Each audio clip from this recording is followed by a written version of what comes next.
Hello kids, welcome back. We're going to dive straight in pretty soon, but what I'm here for at the moment is to show off the pit pass that has now been unlocked.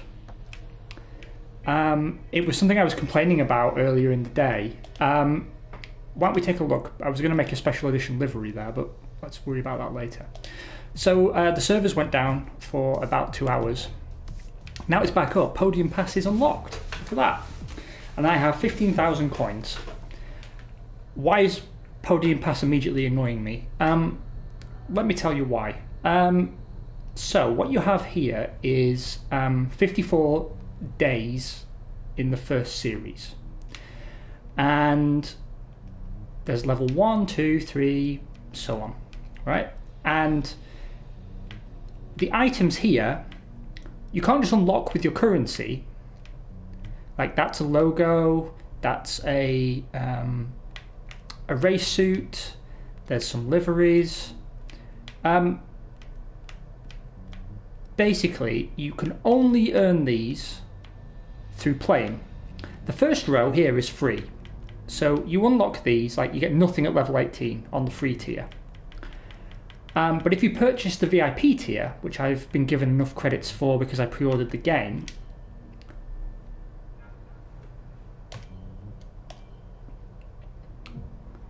then as I go up the levels I will unlock both. In this case, level 1, you get this rather dull livery, and you get a new podium celebration that makes you look a bit ridiculous, like a 70s John Travolta figure. Then there's a helmet that I actually quite like, but I'd never use it. And there's like a starry kind of livery that I get as a VIP. You unlock these by earning XP, but you don't earn XP by just playing. You have to do these challenges. So the standard challenges that you get for free here: Belgium in the rain. Complete a race at Belgium in the rain using wet tyres. I have 1 day to do this. I'm playing career mode. Maybe I'm not racing at Belgium. So now I have to go and start a race and finish it in Belgium with the weather set to wet within the next 23 hours, purely to earn 250 XP. And 250 XP doesn't seem to be very much, because it's going to take 3,500 XP to unlock what's on level 2. There's more challenges if you're playing VIP. 3 podium finishes in my team, cleanly overtake 1 opponent while DRS is activated, complete 3 clean practice laps in Bahrain. I mean, like, the Bahrain in Australia, I've already passed that. Like, I have to wait till next season. I can't do Vietnam either. Complete 50 miles in online races in an F2 car. I don't play F2. 2 pit stops in my... like, it's going to take me a million years to unlock anything without playing the game in a way that I don't really want to. Why is it so difficult? Why is it so difficult to just give us general challenges rather than track-specific ones or car-specific ones? I'll be honest with you, I'm irritated about that, because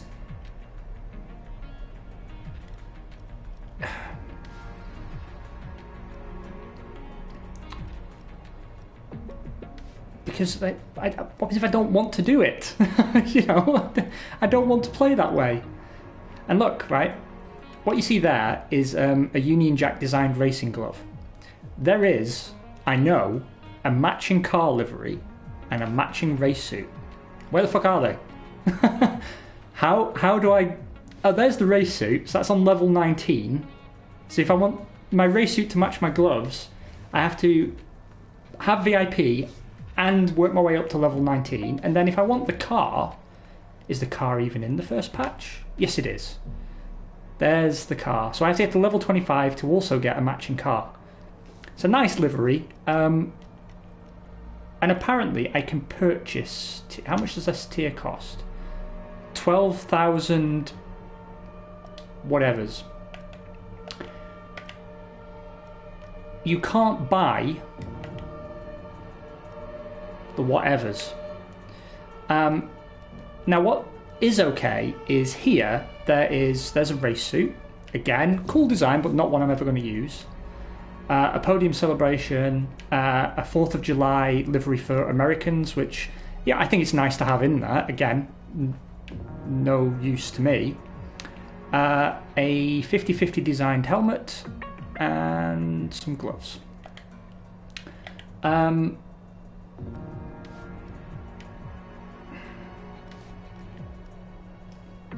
Yeah, I don't like it. There are some cool helmet designs, don't get me wrong. Like, they are cool. It's just I don't want to go through all the meaningless challenges.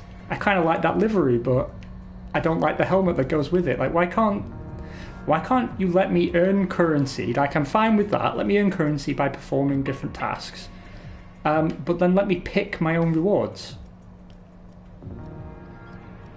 Like, let me earn the things that I want to earn. Why do I have to unlock a bunch of bullshit? I really like that race suit. How much is that race suit? Oh, I have to unlock all 60... Ah, I see. So I have to unlock all the tiers up to that one. And there's no way they're not going to be selling you this currency at some point. There's just no way. Like, I'm never going to get to level 30. I've got a job. Bad show, Codemasters. Bad show. I don't like that. That looked like an oven mitt. I don't like that much either. You know all the good stuff's going to be at the end. There's your American-style race suit to match the livery. That's a fairly interesting livery, but again, not really going to be using it. Some other badges.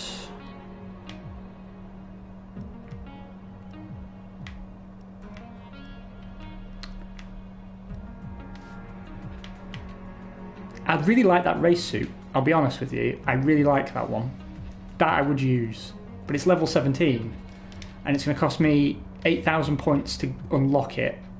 And I have to also purchase a bunch of shit I don't want. So, there we go. That's Podium Pass. It's crap, and I hate it. Right. I was going to spend some time making a special Silverstone livery for the team for our home Grand Prix, but instead I'm going to do some practice programs in Azerbaijan, and then we're going to stop doing practices and we're going to do some quali and some race fun times. I'm later going live than I had planned, and I want to get through as many rounds as I can. I'm trying to finish out a season really quick to see what my end conclusion is after completing a full season, and I'm hoping to do it before the first patch drops, so I can speak with some authority as to what they've changed. I'm wearing, for some reason, some Ferrari team wear that I found in the bottom of a drawer, so I'm even dressed for the occasion, sort of. Again, I'm just going to use the default setup. I know it makes you slow, and it's definitely not getting the best out of the car, but we're going to be logging some extra data during this I session. can live with Nothing it. you need to worry about, but as we have some new parts, we'll just confirm they're performing to spec. Actually, do you know what?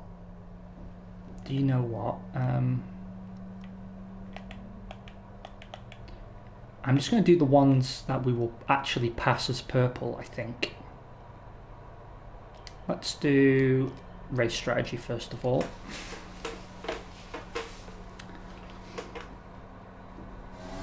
I'm curious now, later on tonight I'm going to check out some other Twitch people and YouTubers and see what people think of Podium Pass now it's open. Consistent laps, please. We're looking for good data that we can. I mean, there are some sort of 100% completion types that are going to be all over this and loving it, but I just don't have that much time.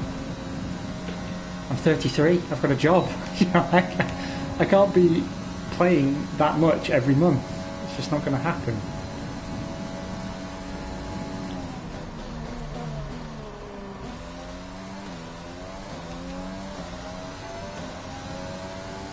Now, I'm actually quite good at this track, surprisingly, because I'm terrible at Monaco, but for some reason, Baku, not a problem.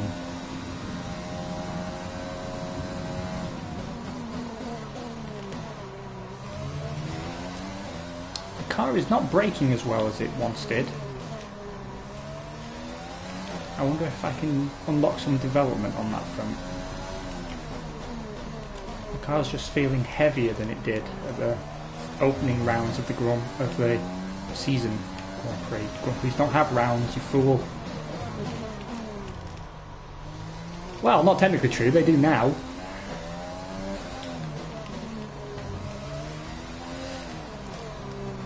I held my breath there, trying desperately not to Charles Leclerc it into the barrier and look like a prick.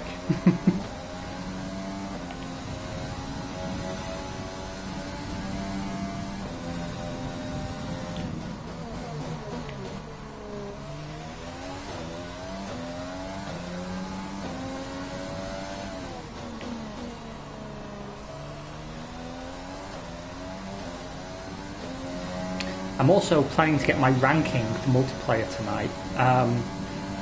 Reason being that the race I had earlier today was the best one I've ever had in any of these games. Not in terms of my own performance, but just in terms of the quality of the racing. And I guess because it's just the people who paid for the advanced version, which was stupidly expensive if I'm honest, it means there's a much smaller pool of players and they're all, I guess, either super into the game or hyper impulsive, but either way they raced very cleanly, and that means that's my best chance of getting an A safety rating, which is what I want. I tell you what though, in the ranked multiplayer races, the corner cutting stringency is mad. It's actually even more strict than real F1, because in real F1 you can have two wheels over the white line. That's not a big deal, but this game didn't like that in Mexico, and I picked up a 2-second penalty.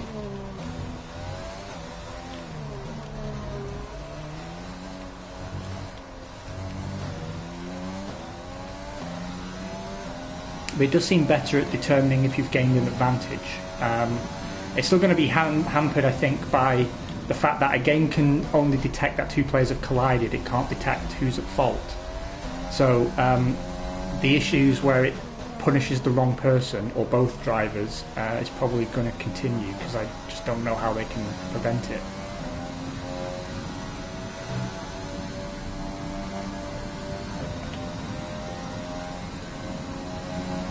I almost won here 2 years in a row on the Failcast F1 podcast, and both times I binned it close to the end of the race because I got and that fast series of corners before the pit straight. If you go into corner entry even slightly off the racing line, it completely throws you out for the rest of the complex of corners unless you brake. And I was going to win the race, so I wasn't in the mood for braking, and in the end it just spun me into a wall. 2 years in a row, so I'm hoping it's third time lucky this year.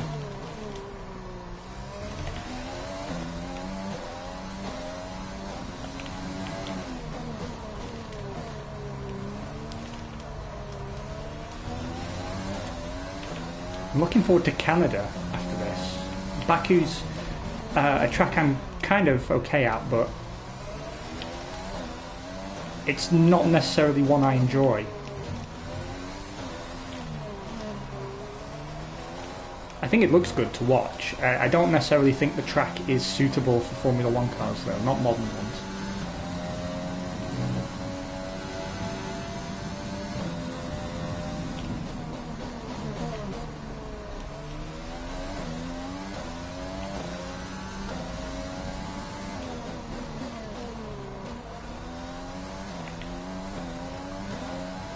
Actually, it's probably good I am doing the practice manually, because we do need some more development points.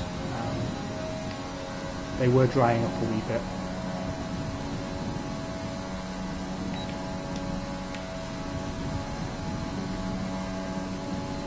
Well, the car definitely has the pace. Great lap. You've nailed what we asked for. Keep it up. But we do have 2 new updates on the car for this Grand Prix.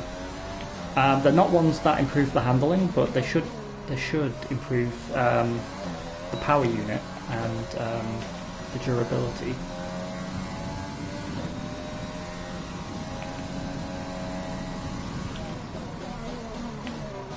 What I'm trying to do though is unlock ERS upgrades, because the ERS is super powerful. Like when I'm deploying the energy, the car is definitely on pace. It's very, very fast, but it's really bad at harvesting. The harvest rate is super poor, and that means once it's gone, it's pretty much gone for most of the Grand Prix, because it's very hard to re-establish a full charge.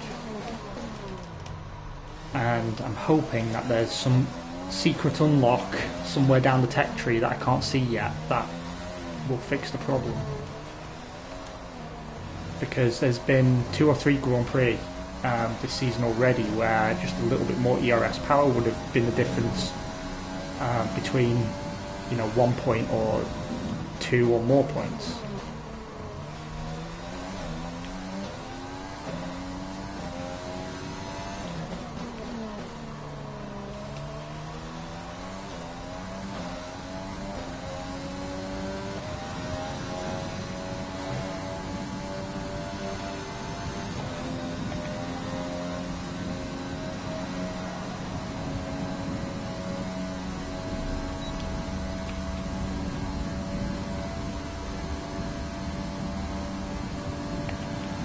Super job so far. We're getting great data. Stay focused. I've just set the fastest lap, which seems a tad ridiculous. But the car is very streamlined. I mean, it's not very draggy at all. I almost don't feel the power deficit, to be honest. But it goes to show early investment in chassis and aero really was the right way to go. And I don't think I would feel that benefit if I'd split my focus and tried to offset the power unit. It's definitely better than the Williams I'm driving in career mode.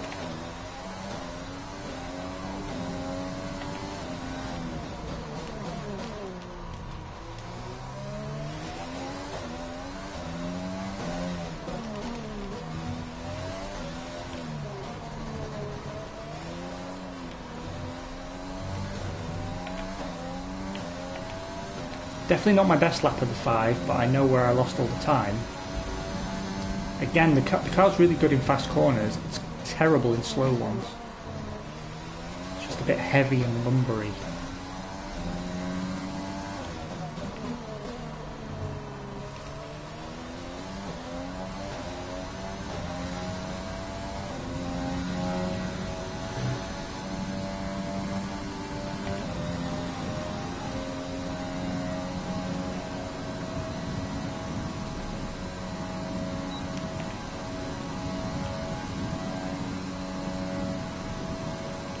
Oh, but my graphics are loading in. That's good. The car's actually in proper resolution for once. Ah, right.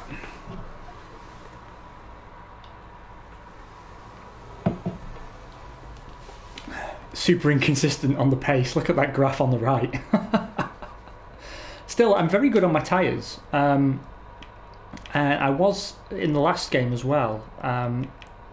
And I'm surprised that it's carried over because not a lot else has.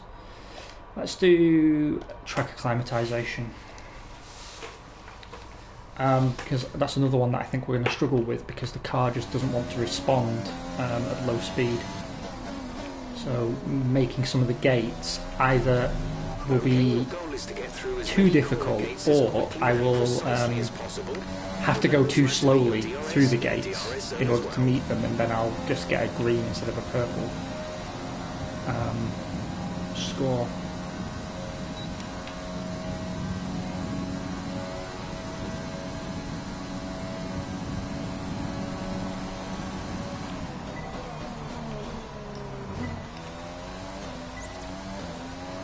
I was reading the Codemasters forums as well when I was learning about the podium pass.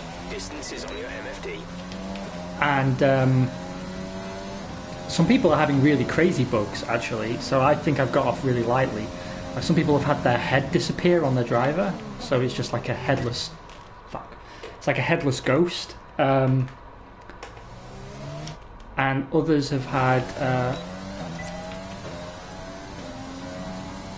sponsors rotated 90 degrees, or the logo is just broken outright.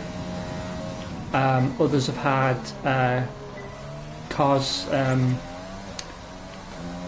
disappearing, or lap times not affecting the grid, and all kinds of weird things.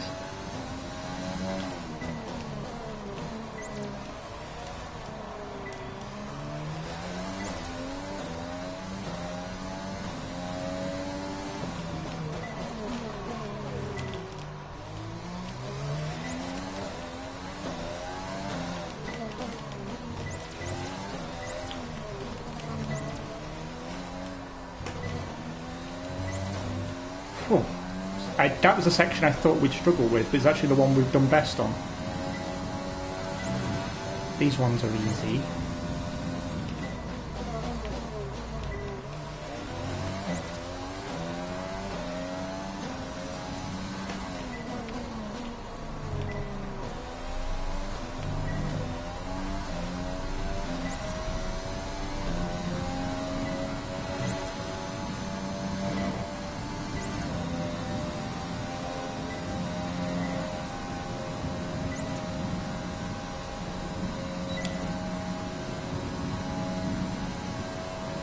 That'll do. Great stuff. You've pretty much nailed this circuit. This is a really strong foundation. Definitely better than I thought that one was going to go.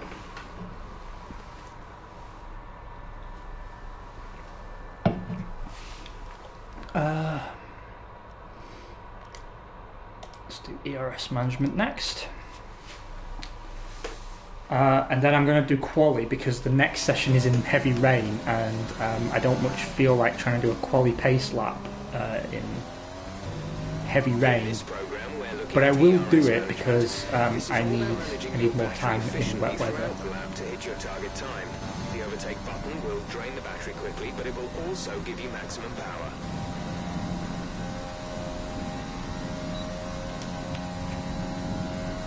I think the car's got the pace that I don't really need to use the ERS.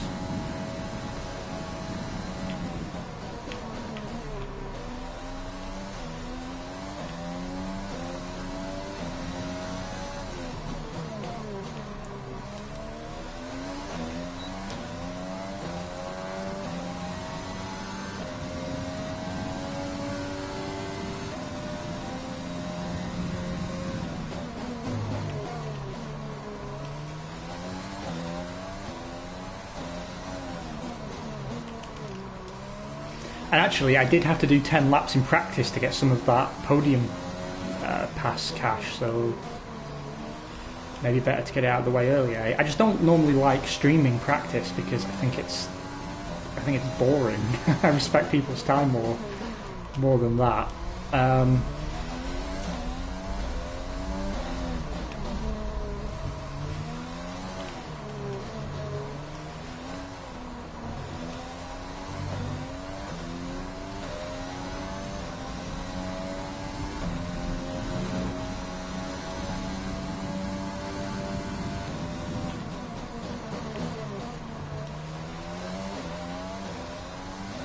Yeah, this presented no challenge at all.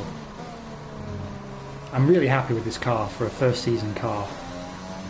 I complain about it in the corners, of course, but it's my rule in career mode in these games to always start at the worst team, and this year's been the exception because I created my own team for the first time because we weren't able to do that in the past. But this is definitely the best first season car I've ever driven. Complete, and that was a very good job indeed. We got a lot of valuable information out of that. I think it would be nice if we could choose between different side pods and airboxes and nose cones and make the cars look different each year. I think that would be pretty awesome. Not enough time to complete. Shit. Alright, let's skip on them.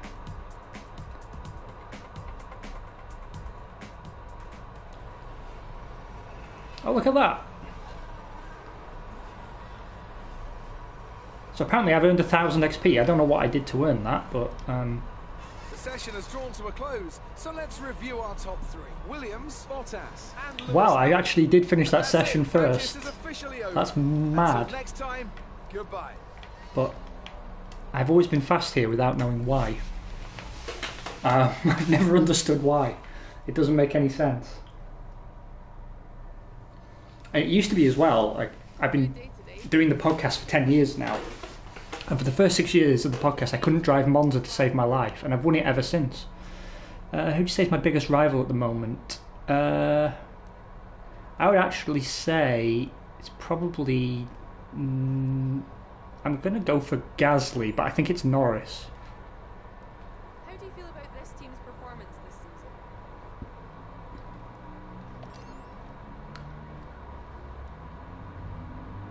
Appreciate your time.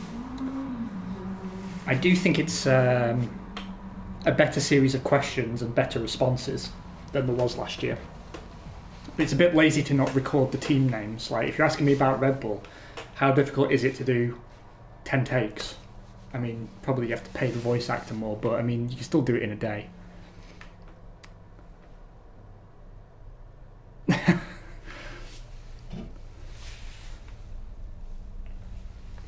The thing is as well, they've got Will Buxton in the game. And I was kind of hoping that they'd replace her with him, but I guess his time is far more valuable than the voice actress who plays her. Oh, actually, I can... Yeah, let's simulate and go to qualifying.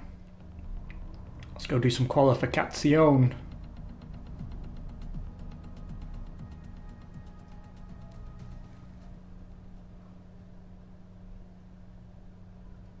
Because, yeah, we've already been live for 27 minutes, and half of that's been me whinging about Podium Pass, so we should get down to some actual racing action.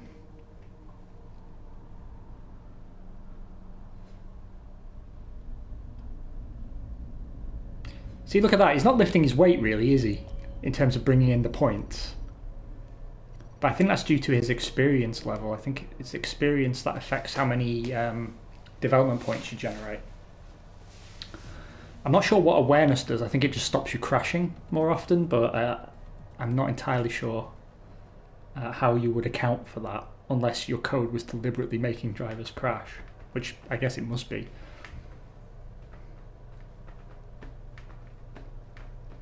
That said, it's not a super realistic simulation because Romain Grosjean has finished every Grand Prix so far.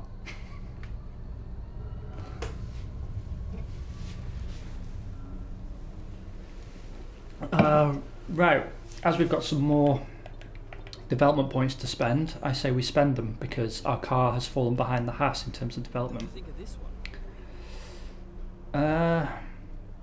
Oh, that's quite a significant upgrade. Big drag reduction. What can I do? Weight redistribution. Weight redistribution. Weight reduction. I'd rather go weight reduction, I think.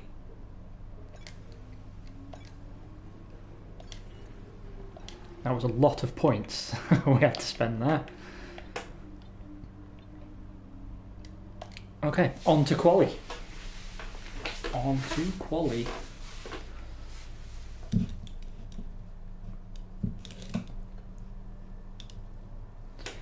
I'm wondering now what else they've changed while they took all the servers down, because it looked like the game installed a small update file when I booted it up, and I thought maybe it was just because the servers had been down and it had to reconnect, but it seemed it was doing something else. I'm a little concerned that I finished fastest in a practice session. Like, that shouldn't be happening.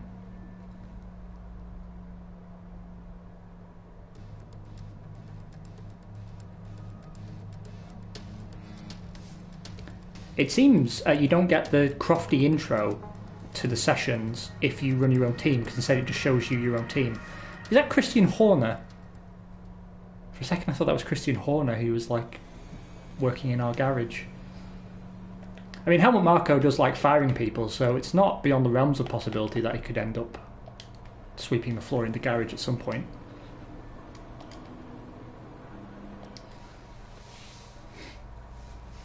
I normally like to drive out as well so I can manage my ERS and my tyre temperatures, but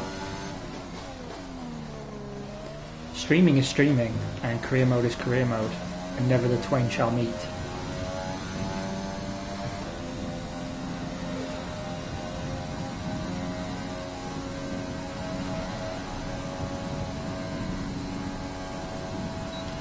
Wow, that battery sure is discharging. And that's in harvesting mode.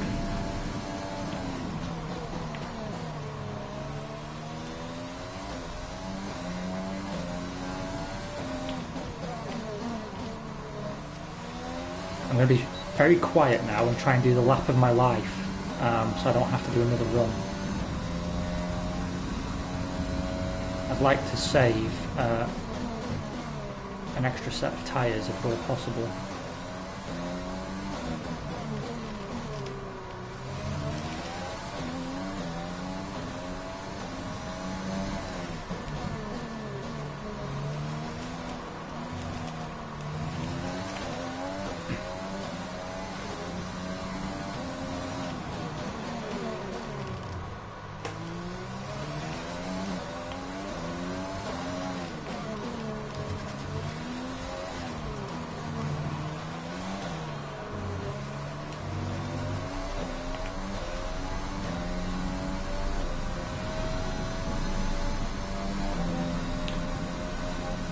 I was taking a second there to savour the fact that George Russell was on provisional pole, but it wasn't to be.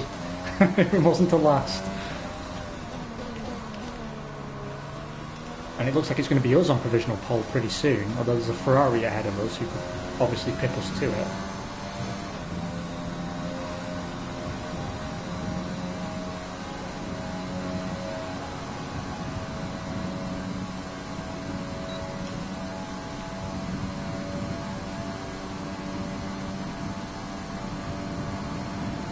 Ooh. By 0.2 of a second, and I know where I lost it as well.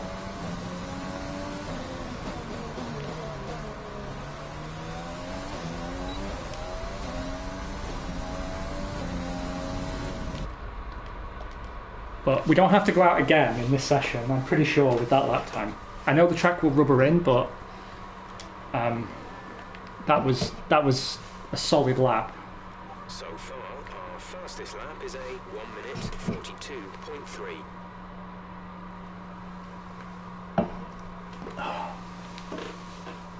Yeah, I mean, we're 0.8 clear of Danny Rick in third. I know a lot of people haven't. It is too hot for a beanie, my friend, it is. However, I'm due a haircut, and my hair is unruly and unkempt, and it gets in my face. So it's my driving hat, you know. Gentlemen of a certain age have driving gloves, and I have a driving hat, because I have to get my hair cut. Yeah, I do have an appointment for a haircut, but I was hoping my teammate was out, but he's not. Come on, Crash. Come on, Crash, be realistic. Be realistic. Next time he brakes, both brake discs on the front have to completely explode. No, but his contract is up very soon, mate. He's got like 30 days left, so 2 more rounds. And Nick De Vries is the same amount of money, but a better driver. I was also thinking of like throwing a lifeline to George Russell, but he's too expensive. He's like 6 million. At the same time, though, I kind of like King is improving really quickly. His results are not improving really quickly, and yeah, I mean, look at that. He's 0.2 off the horses. Yeah, that's it. His stats on paper are improving. But yeah, he's behind the horses now. It seems his performance. Jesus, Jeff. Over the radio. Press and hold the radio button to activate the system, and you can either speak the command or select it manually from the radio screen that will appear on the multifunction display. While the radio is active, cycle through command groups with the MFD button. Right, now Jeff's fucked off. It seems his performance is tied to where our car sits in the performance rankings, because Haas have just brought an upgrade, and We're 17th in the their car is now faster than ours on paper, quote unquote. 9 kilometers per hour. And suddenly he's slower than... he's been beating Grosjean fairly reliably. Gasly, Giovinazzi and Grosjean, King has beaten some or all of them in most sessions. I'm dropping down the order. The track is getting faster. But, I mean, as long as I'm not at risk of being kicked out of Q2, then I don't really need to go out again.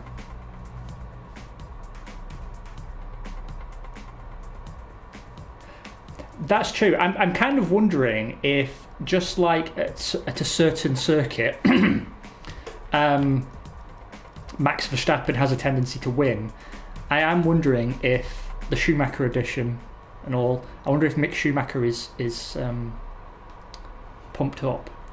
What you're seeing here, Beetlejuice, you missed my rant earlier, is podium pass points. So for doing various different tasks in the game, you unlock this pseudo currency that lets you unlock extra liveries and helmets and so on. And as I was ranting before you joined us, what pisses me off is that the challenges it sets you is stuff that I don't really want to do. Well, that's the thing. At the moment, you can't buy the currency. You have to earn it. But so they've created a quite nice looking, but probably it'll be overused. There's like a British flag style car livery, and there's matching gloves and a matching race suit. And I would have to play pretty much consistently to unlock them. And you don't get them all at the same level. So you have to unlock everything that comes before to get to the things that maybe you actually want. And I don't know what happens, like if you don't unlock them in the month that they're there, then can you never have them? I mean, because they can't just... Yeah. I mean, I was saying, it looks nice, but I'd never use it. And there are some nice things in the podium pass, but there's also a lot of shit, and I have to unlock the shit I don't want by playing the game in a... Like, it's set... the most points are on offer for doing certain things at Hanoi, Australia and Bahrain. But I've already done them. So I have to wait till next season in the game, or I have to specifically go and run a Grand Prix that I wouldn't normally run just to unlock it. And I kind of don't like that. And I was saying, why can't... Like, set us tasks, of course, but why does it have to necessarily be track or track specific or weather specific? Because if you're someone who doesn't have a lot of time, like you work full time, and maybe you just want to play through career mode, then you're locked out of some of the stuff you might want, just because you don't have time to go and play all these contrived scenarios. It seems like a bit of a missed opportunity, to be honest.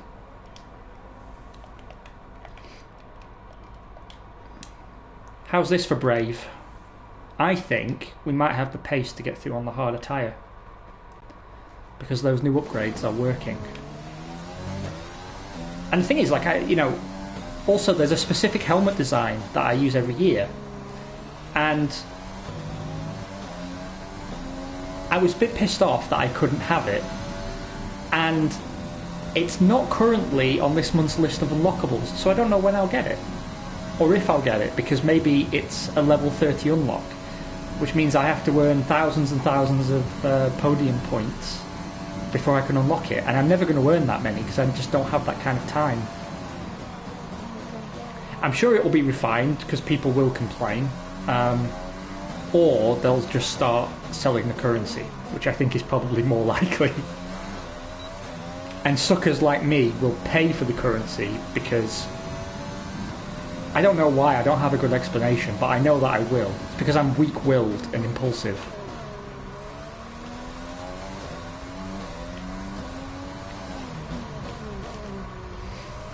But we will be replacing, I imagine, Jordan King on the stream. So we'll have to take a look together at some of the other drivers and how their statistics have been changed. Because there was another mini update file that was pushed to us. And the last time they did that, it nerfed the Ferrari drivers.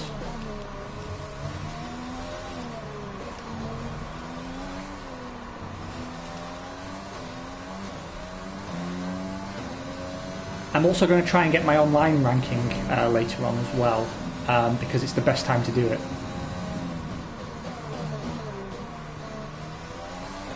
I will try not to bin it, although to be honest mate, my record in this game is a million times better than the last one. Although I did have to liberally use the flashback button in Monaco, which I hated myself for doing, because I really don't like to use flashbacks. I really don't.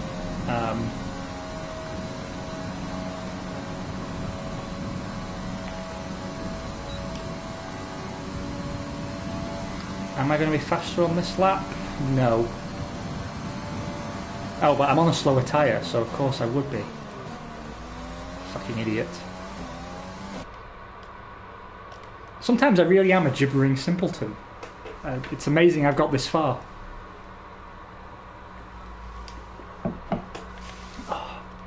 So far, our fastest lap is a 1:43.6. Yeah, that is not fast enough. I was overly optimistic. Let's jog time on just a little bit longer. Hold on, am I right in thinking that King is in... He is! He made it through to Q2! What a beast!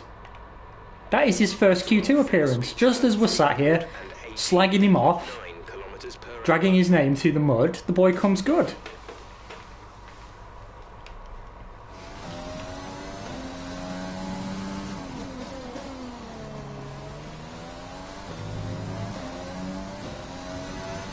And he's faster than me at the moment.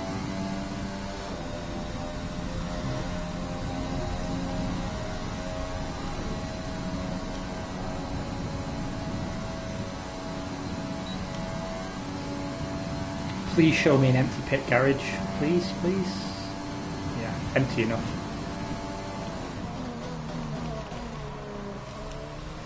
Because what I didn't want to happen, and I know usually does happen when I try and do a late running quali, is that everyone pours out of the pits while I'm on my hot lap and then don't get out of my way.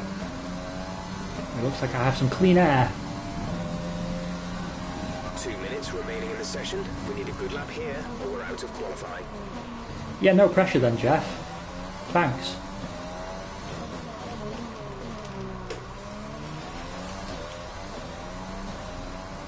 Do you know, maybe I should make better use of Jeff, to be honest. He's probably got some new functions in this game that I've never bothered to try.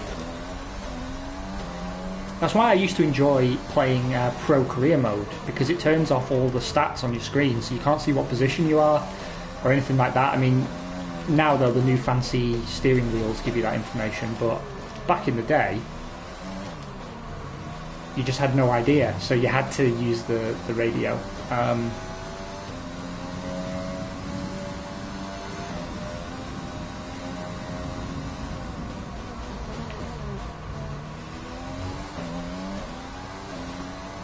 In other news, Simon and I will be streaming together this weekend. I'm supposed to race against my brother-in-law at some point, but Simon and I will be... We've both bought wheels, and it turns out in most games wheels make you faster, which is why we invested in them. But there's some quite significant opinion kicking around on the internet that actually the pad is faster for the Codemasters games. And I suspect that's true. But nevertheless, we've both spent hundreds of euros on wheels, and I've got a fancy Ferrari F1 style Thrustmaster thingy-mabob, and we're going to stream together and try and get good with the wheels. And I imagine both of us are just going to bin it endlessly, but you never know, it might be a laugh. He's got a G29, and it's been on his floor in its box for, it must be 3 months now. He's just never bothered to unpack it. I wish I had that cavalier attitude to big purchases. Why am I going round again? I'm just wasting your time and mine.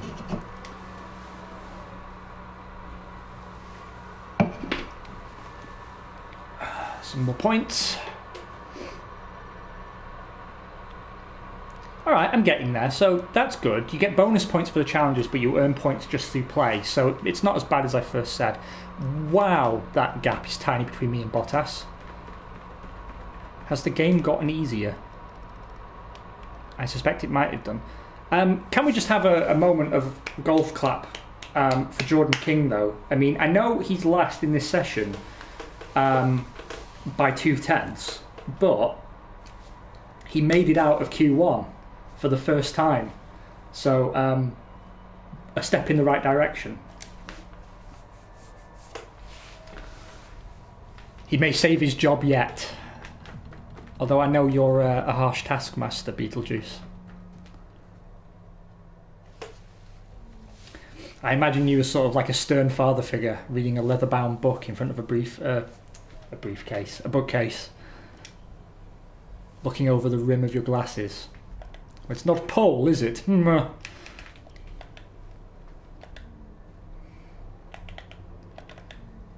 see who's first out. Alexander Albon.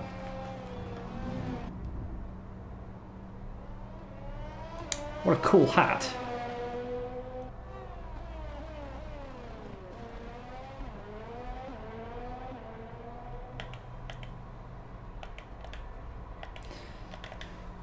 Okay. I'm going to go out once everybody else has come in. The antisocial Formula 1 driver. The introvert. I think we could be on for a front row start here. Which is faintly ridiculous, but you know what, fuck it. The game's technically still in open beta, so it's like almost like it's non-canon.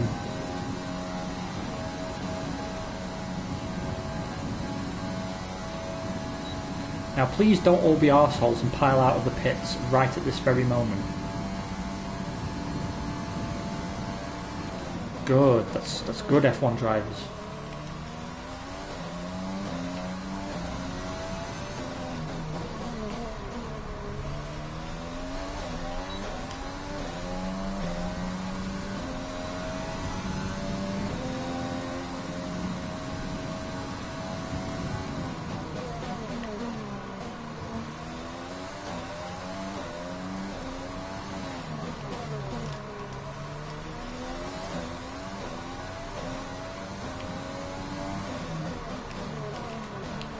Ahoy there, Purple Sector 1.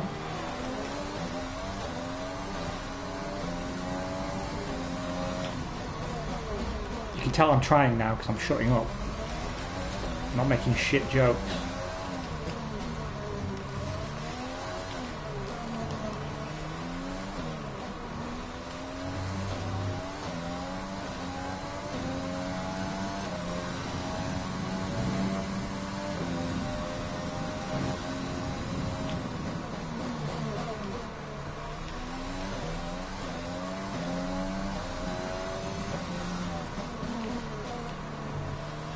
Purple Sector 2. Oh, how we mocked the man with the pressure hose.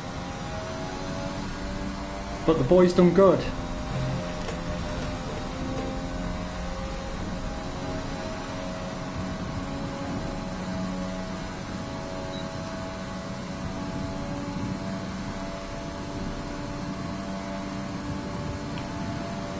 That's the fastest lap so far.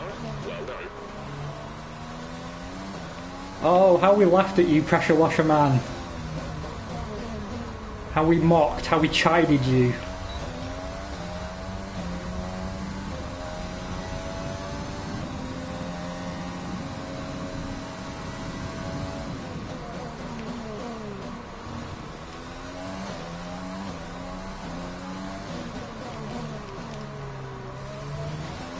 I have enough fuel?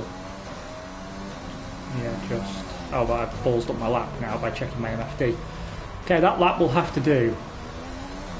Oh, pip to pole by Hamilton. You dick. You couldn't let me have this one, could you?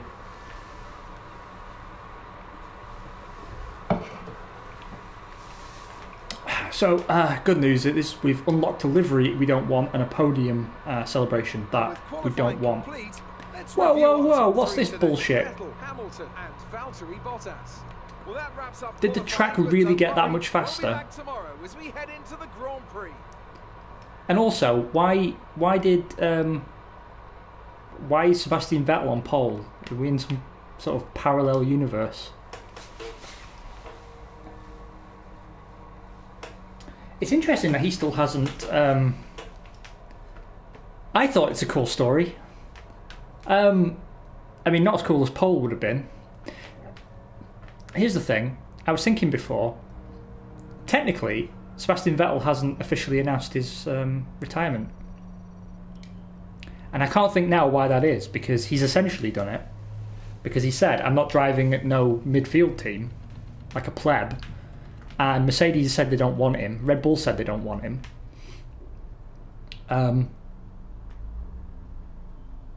McLaren have no room. Yeah, I don't know why he's holding out. Yeah, I mean, they could change their mind, but they were pretty unequivocal. They said actually also, which I thought was a bit much, that they're sticking with Bottas.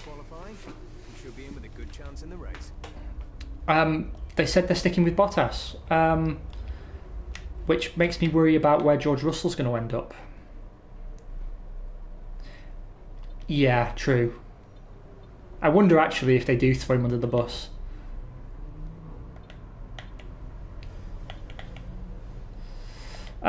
Okay, so all in all, quite happy and very pleased with King for getting out of Q1 for the very first time. So incremental gains. America's 5th best-selling protein powder.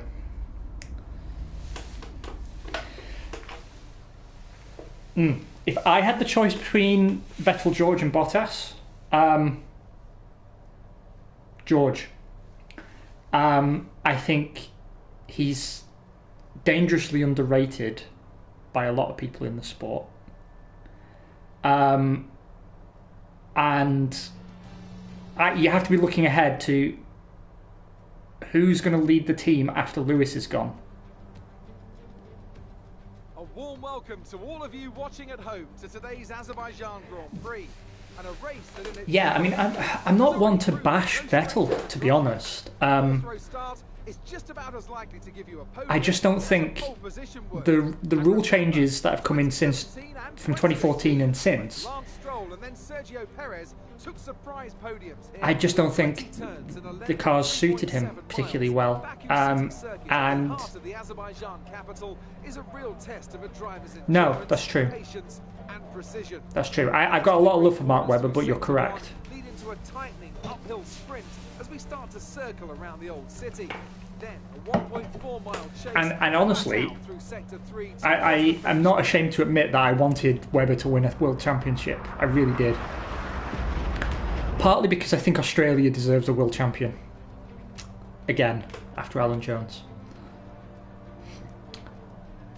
Look at him there, Lance Stroll, talking to the press like he can't be fired.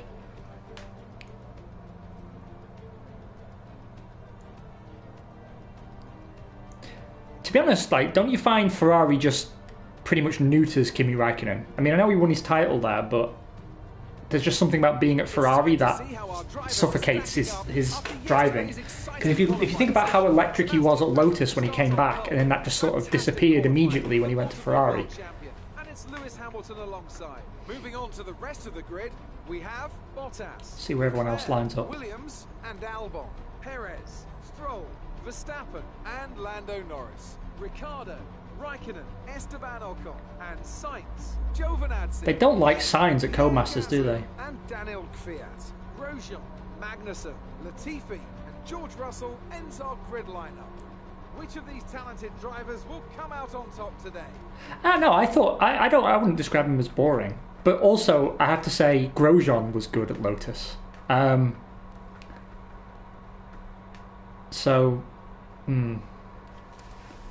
Maybe the car was magic.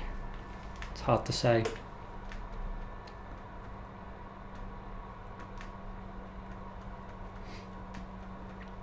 I tell you what though, when Renault eventually get bored and pull out,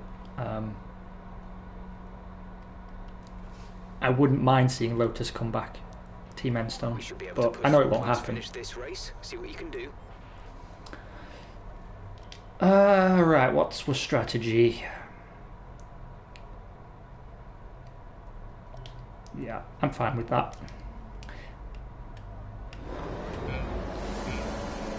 Right. Let's see if we drive into anyone this time.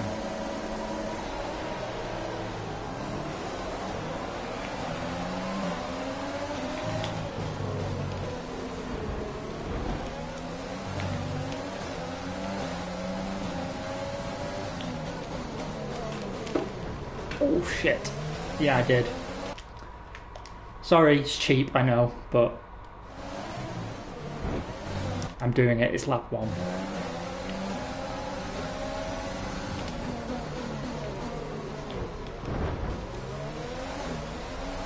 No, they're not cheap, that's true.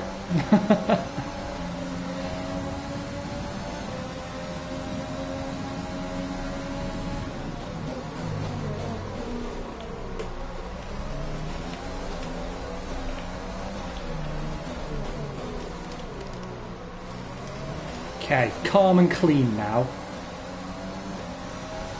I know you're watching me with your judgmental gaze. That's the thing you do with your eyes. I don't think you're sat there with two stern, judgmental homosexual men. Although you might be, it's none of my business.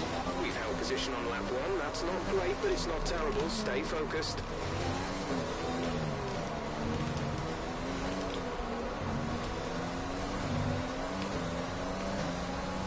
Said nobody ever.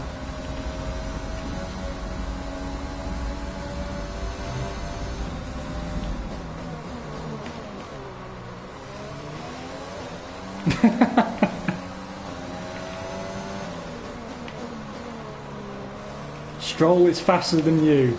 Well, actually, no, it would be Ben. Stroll is richer than you. Please confirm you understand this message.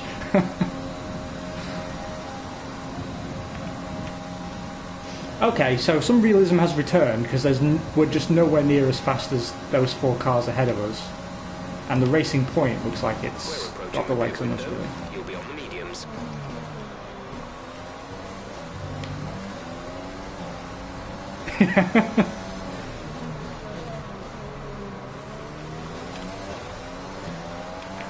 My friend, Mr. Larry Walk, has delivered your coffee. Please confirm you understand.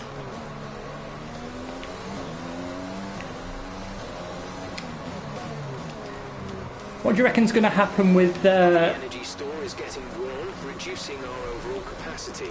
The more charge you hold, the faster that capacity will drop. Oh, that's good news. Why do you never get on the radio, Jack, and say, hey, do you know, everything's working as the designer intended, and you're going to have no problems this Grand Prix?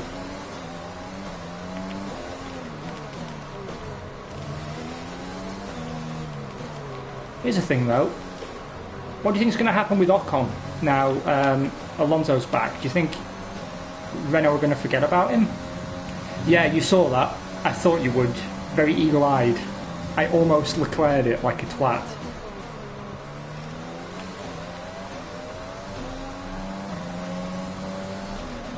It's because I was so busy being hilarious, and it's very hard to multitask.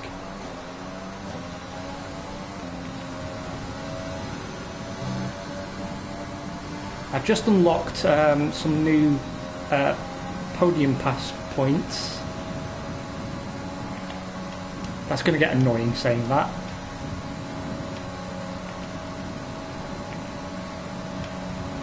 DRS is being enabled this lap. We can use DRS race when you are within 1 second of the car ahead and in the DRS zone.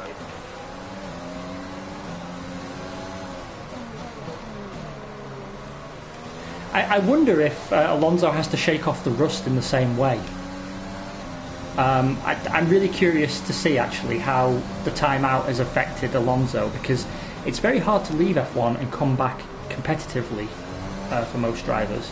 Although if anyone could do it, it would be him.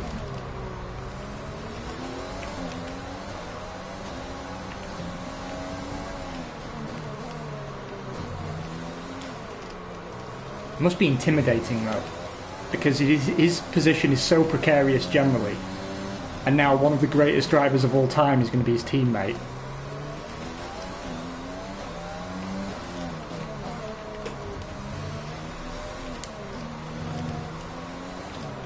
That was a horrible line, but I made it through.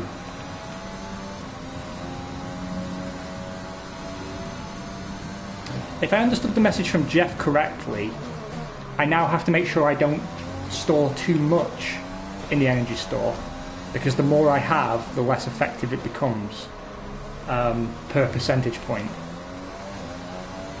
So like all the best electricity is at the bottom of the battery. What a ridiculous fault to develop. Like with ketchup, like I have to turn the battery upside down to shake out the best bits.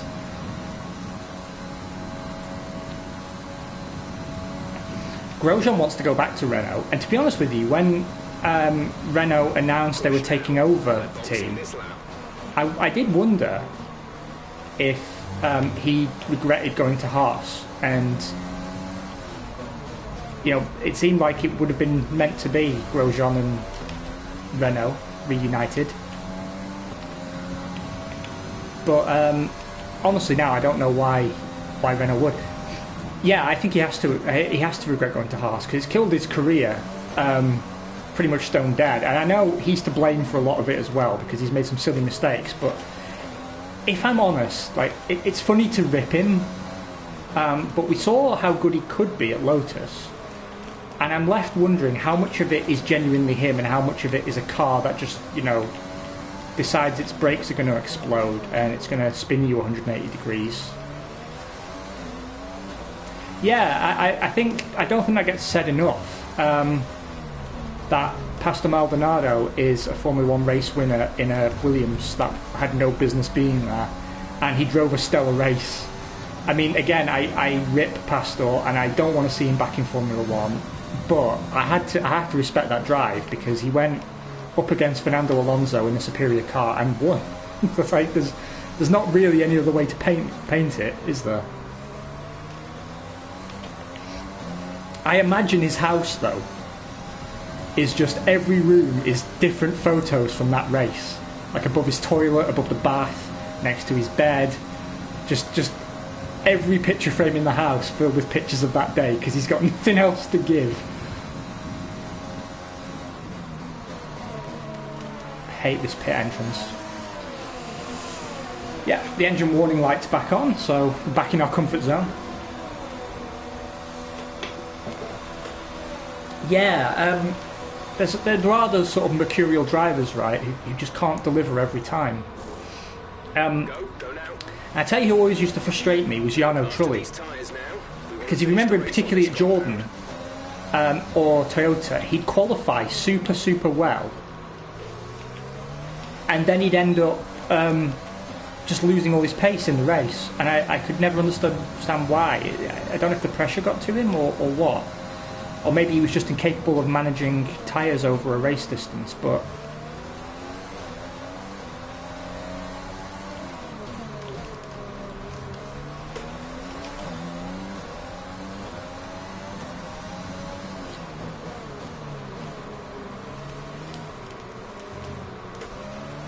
And I tell you someone else who I thought we never got to really see enough of.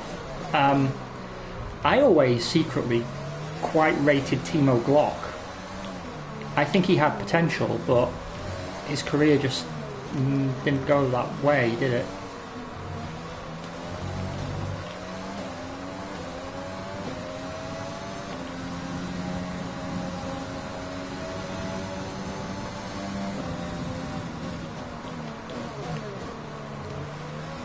Right, I'm hoping there's a safe overtaking point now, because being behind George Russell is not where I want to be. Neither is missing my braking point. Oh, you're going to hog the racing line, aren't you? Bastard. Right, let's hope I'm faster. Yeah, I mean, to be honest, the Al-Ghashwari as well I'd put in that category. Am I about to be overtaken by my teammate?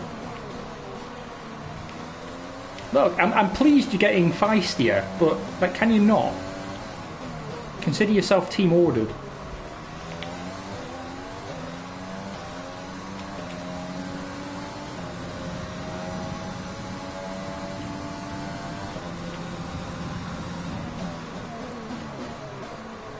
Jordan, it's Jeff. Ben hasn't signed the paycheck checks yet. Can you confirm you understand this message?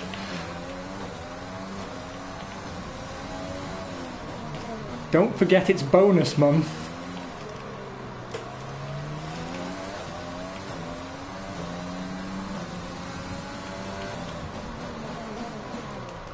Wow, me and Hamilton are losing a shitload of time here because he's stuck behind Latifi up ahead.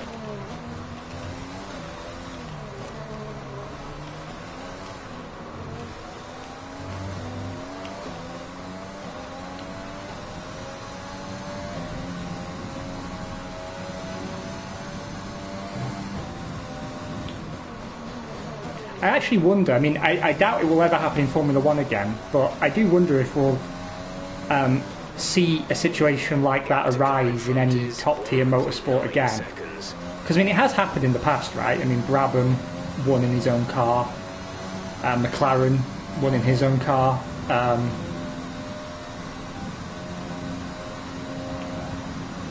imagine Jarno Trulli thought it would happen in Formula E for him.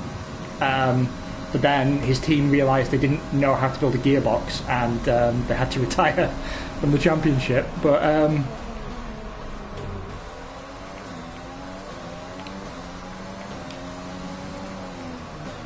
oh, good! I've stayed ahead of Albon. I wasn't sure that was going to happen because we're leading our teammate by 1.6 seconds. Because I got stuck behind Russell.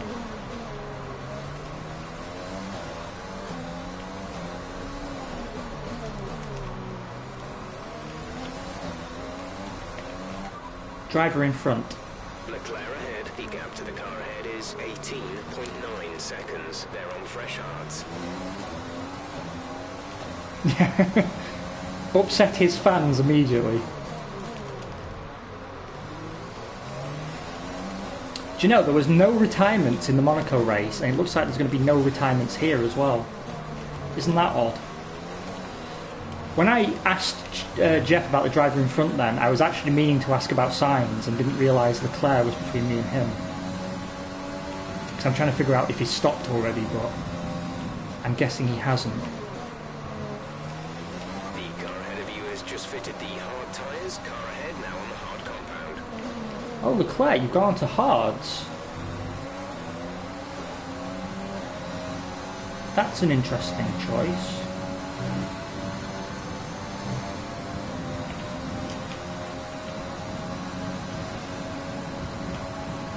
I no longer have the best Honda power unit, I actually have the worst because AlphaTauri and Red Bull have both got new spec engines. Our gap to the car in front is 2.7 seconds. Jordan is coming in for his stop.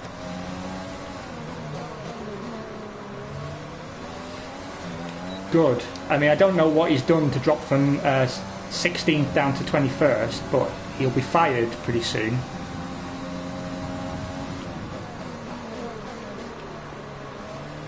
You know, being a bit inept I can handle because, you know, that's my bread and butter, but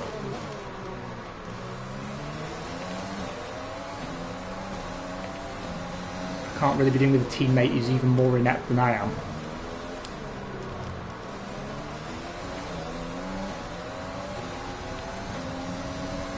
Yeah, I mean, I always thought that about Jolyon Palmer.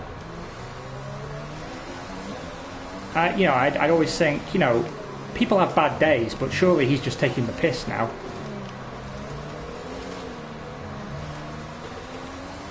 Yeah, he's doing really good on TV. He's found his calling, hasn't he? I think he probably wishes his calling had been Formula 1 World Champion. And the thing was, right, he did have a good race. His first ever Grand Prix, he actually impressed me.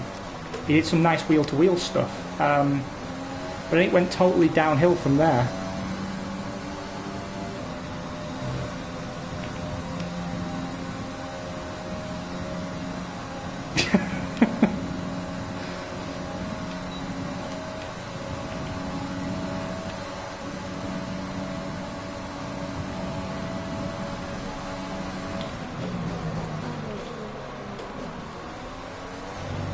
Oh, I left him room. Are you proud of me?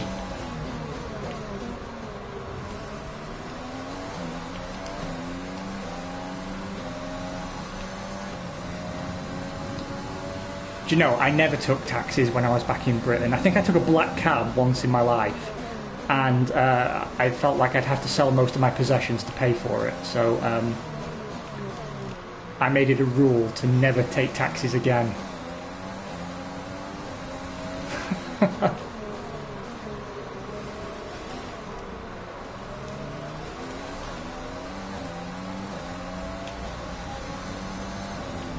Vettel's in first place.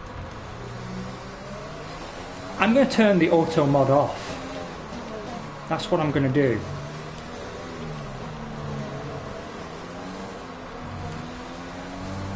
I shall smite it down for great justice.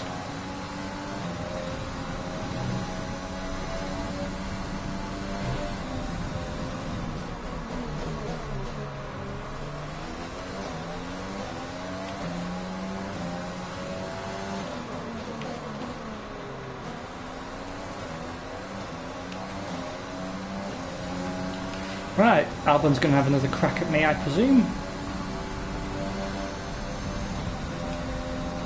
I don't have DRS anymore, keep him behind me, so... yeah, there he goes.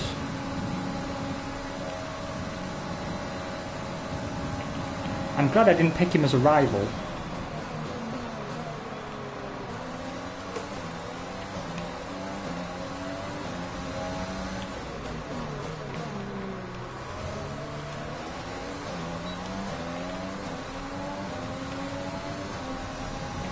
Carlos Sainz with the fastest lap.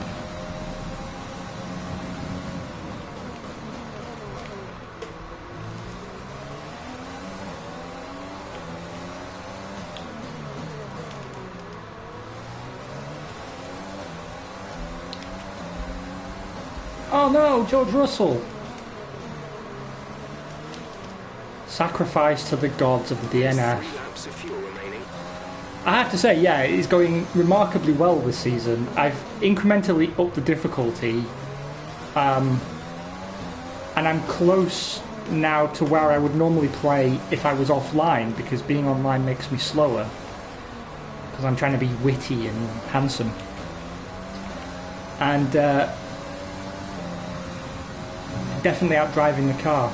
Oh, I missed that. Oh, but finally they fixed the obvious flaw in the simulation, which was that to date he hadn't retired from any session, which is clearly a design flaw in the game. And now I'm going to be rogered by a Dutchman. Yellow flag. Whoa, whoa, whoa, yellow flag. Yellow flags ahead. No overtaking through the caution zone. Be No careful overtaking, until see the you greens. Dutch bastard. Okay, clear. Gap to teammate behind is 18.7 seconds.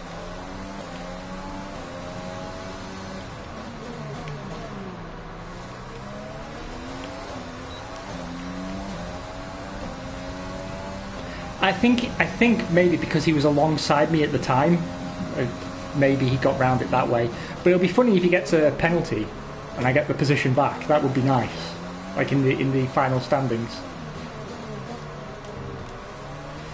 can't help but think that if I had my energy store working properly, it would have been a lot easier to defend against these guys, and I might still be in that position. The game is desperate to make sure I never finish higher than 7th in a Grand Prix.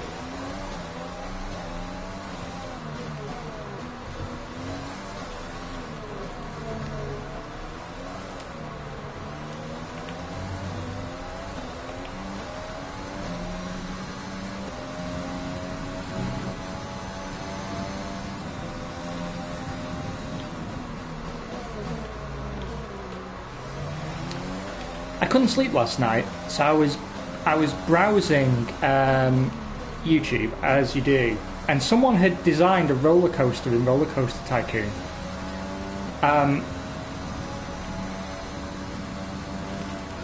And they'd set it to Bohemian Rhapsody by Queen, and now, more than anything, I want that roller coaster to exist. I've lost a lot of time to the cars in front because I took the wrong line to the corner. Yeah, I see that. What it's doing is trying to connect to the online services again and again, because it has to check if I've ticked off any of the online achievements that earn currency.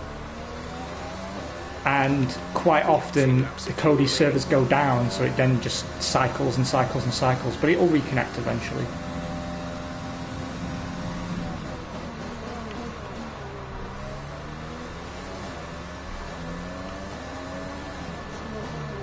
It's also had trouble saving replays of races,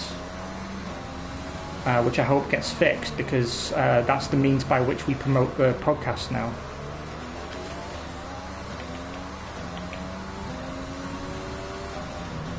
Giovinazzi's having a hell of a race.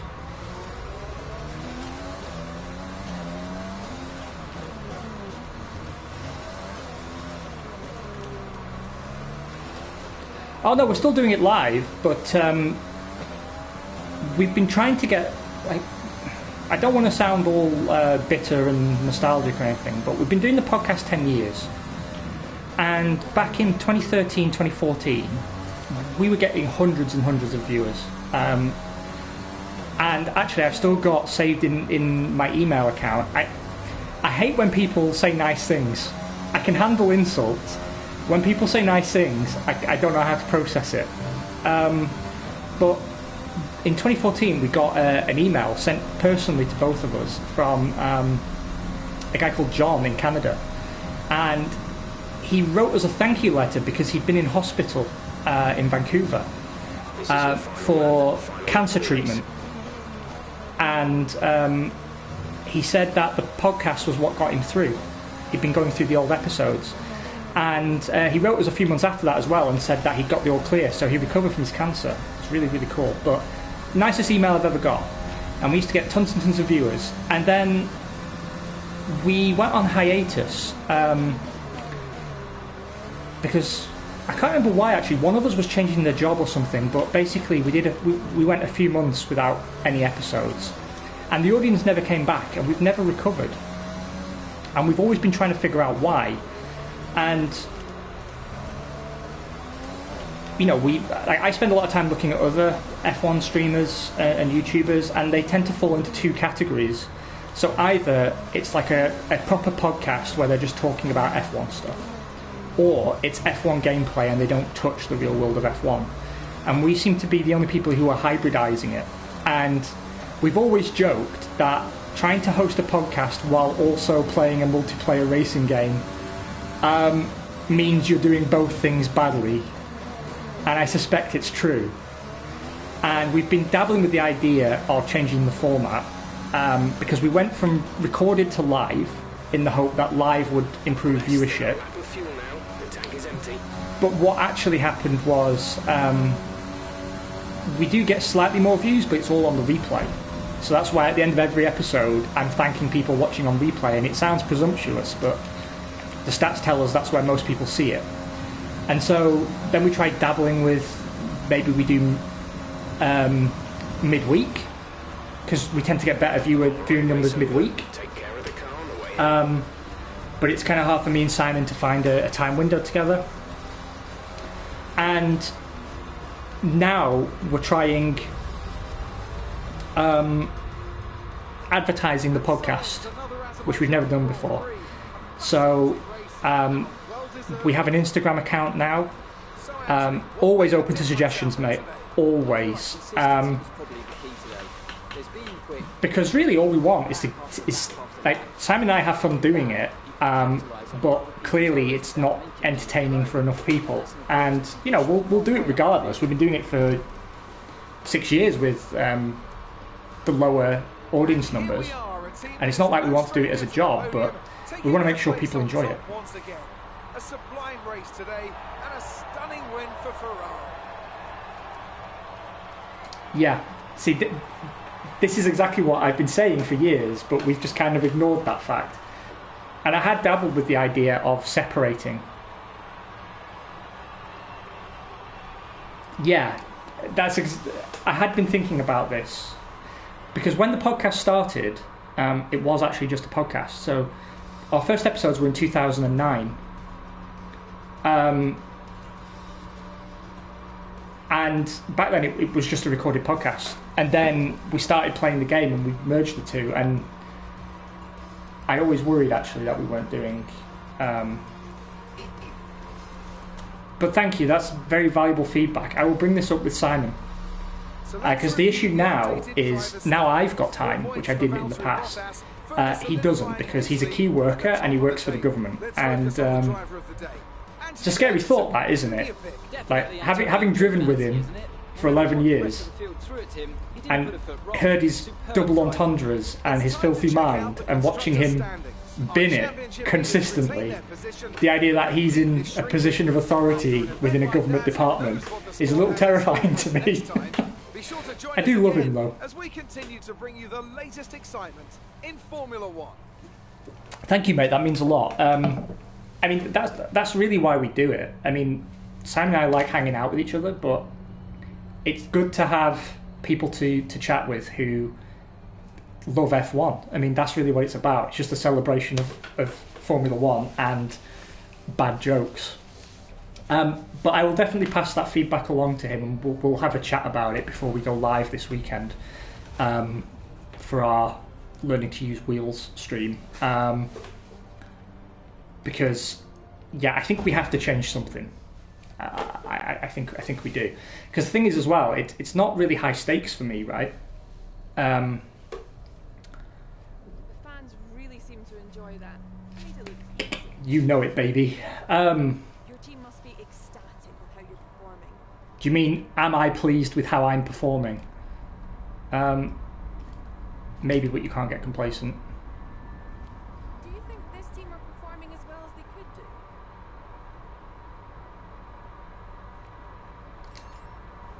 do? Diplomatic answer there. Appreciate your time. Right, now Robot Lee Mackenzie's gone. The thing is, yeah, for me it doesn't make a difference, right? Because I've never wanted to do YouTube professionally or anything like that. Especially now that it can do as much damage to your real life as it can benefit. I mean, people are looking for any excuse to tear anybody down these days. But also, you're at the whim of Google. And in my day job, I work with Google very closely. And they always said, don't be evil, but that they are quite frequently unintentionally evil. And I actually had a meeting with them. They've got an office quite close to my apartment, and I went there for work for a meeting, and they were pitching to us about advertising on Stadia. And as a gamer, I spoke up on behalf of all gamers. I actually fisted the desk and was like, for the love of God, do not do interstitial ads in video games. Do not do it. I don't know if they'll listen to me, but basically what they were saying is the future's going to be streaming your games, and they were going to have ads in your games. And I was like, please don't do that. Please don't do that. I mean, I won't be buying any of it. Yeah, of course Stadia will fail. I tell you what I have been using that I really, really like. NVIDIA GeForce Now. That will fail too, because all the game publishers are pulling their games off it. But I have a Surface laptop, a light one for travelling, and my other computers are really, really old and they're on the last legs, and I don't really want to be throwing the kind of money I need to for a proper gaming PC at the moment. And being able to play really up-to-date games on a non-gaming machine, and it works excellently. Like, I very rarely get any problems. That's a fucking godsend, and I will quite happily pay €5 a month or whatever I'm paying, 7 I think it is, to have that option. And I won't go back. The downside is that publishers keep taking their games off it, presumably because they don't want it to succeed, because they want to have their own version. But I think that's very short-sighted. And I'm going to buy the PS5 because I need to for the podcast, or, well, the current form of the podcast. Yeah, I mean, the problem is, that's what I did with my last PC, right? I spent, I think, €800, and that was 3-4 years ago, and already it's chugging. And I seem to have a knack for killing PCs, and I think it's also because I was doing a lot of YouTube on it and rendering video, and it wasn't really designed to render video, and it never did a very good job, but it chugged like a bastard. And what I really want to do is I'm going to get the PS5, and we're going to change the format of our streams as well. So instead of doing it through this native PS4 thingy, we'll have a proper designed layout and do it through OBS or something. We just have to put in the legwork. But I've already found a capture card. We just have to test some setups. I think the mic I've got already is good. It's a expensive blue one. So it's just about the capture card and then finding a nice place in my apartment to do it that's well lit and doesn't mask my good side. Anyway, I'm waffling now. Let's see. Am I reading that right, that we've only got 2 days to the next Grand Prix? That seems a bit short. Sponsor event or GeForce training, driver promotion. I'm going to do GeForce training and improve the racecraft of our number 2 driver. That's what I reckon. We have close to 4 million in the bank. Why am I not spending it? That's an excellent question. I'm glad you didn't ask it. Well, the thing is, that bonus will at least give him the best chance of keeping his job, and the other stuff cost money. So it seems to me that's highlighted because we've unlocked new liveries, but it's not liveries that I really wanted. Shall we take a quick look into Podium Pass again, so you can see what I was whinging about? And I'm sorry, because I know I went through this at the start of the stream, so it's a repeat, but I'll keep it very, very short.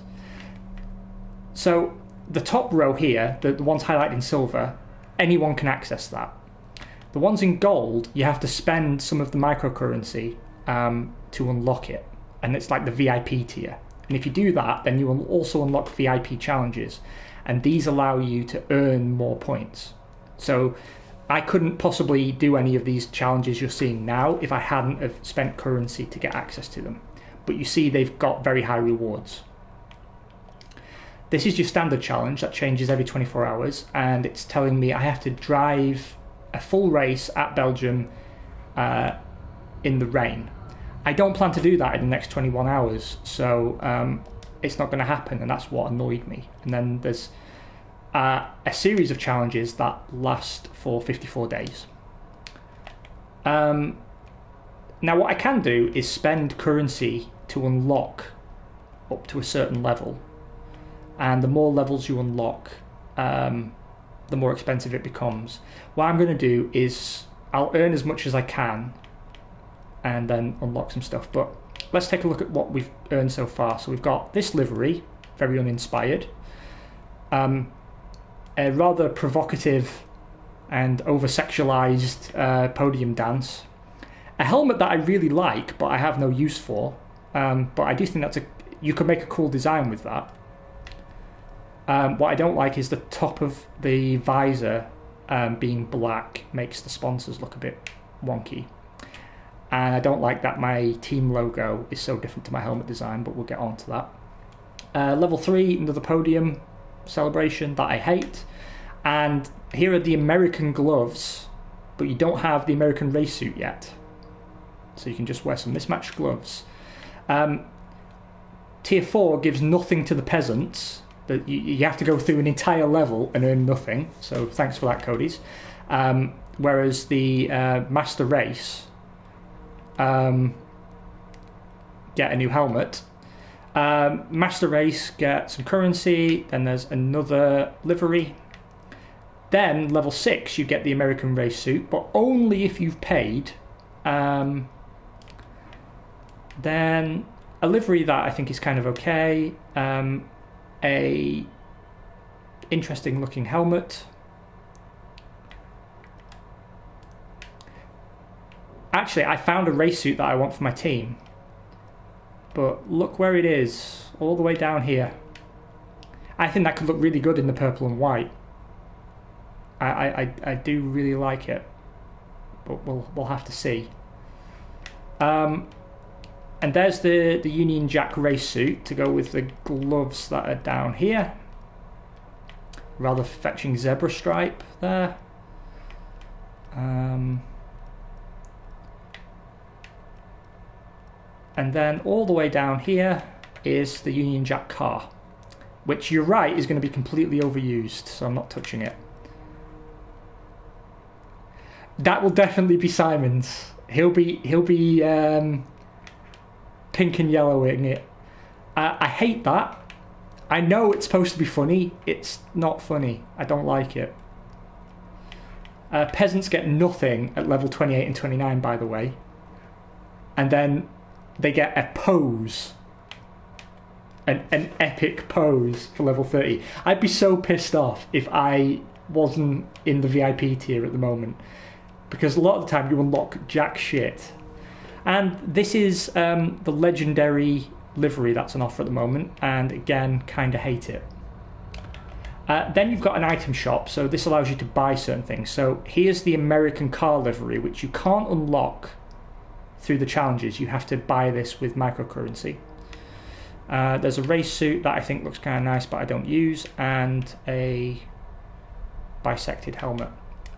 Anyway, I've been through this before once already. I just thought I'd show you Beetlejuice. Okay. Now the question is, do I want to invest in the factory at this point? Because if I go over to contracts, 28 days left on Jordan King's contract, and we're going to need a few million to replace him. Looking at the driver market, he rates 65, so Matsushita is better rated. Antoine Hubert is also better rated, and they're both cheaper. Also, Jack Aitken is even better rated, and he's also 500,000 cheaper. So to me, Jack Aitken looks like a no-brainer, because he's only 1 point less experienced than Nick de Vries. He's faster, and he costs 500,000 less. But at the moment, I'm putting on my watch list de Vries, Aitken, Hubert, Matsushita,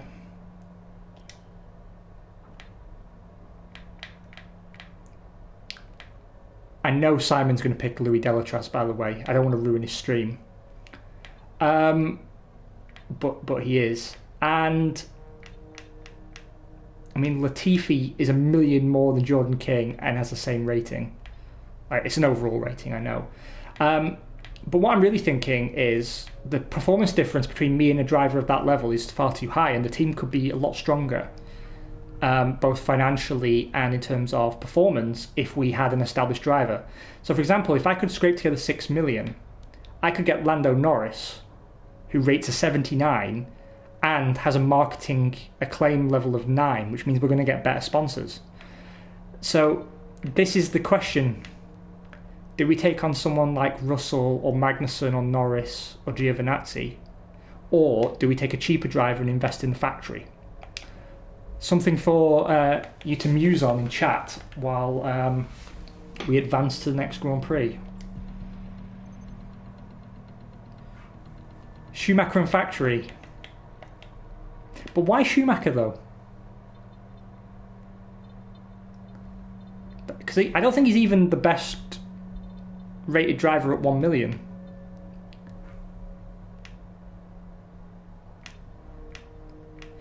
I could test that theory, because if I was going to take a 1 million driver, I'd take Giuliano Alesi, because I was a huge fan of his dad when I was a kid.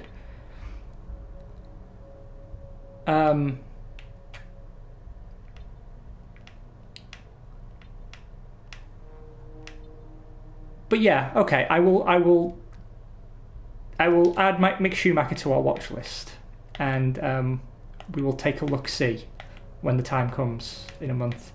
We're off to the circuit Gilles Villeneuve.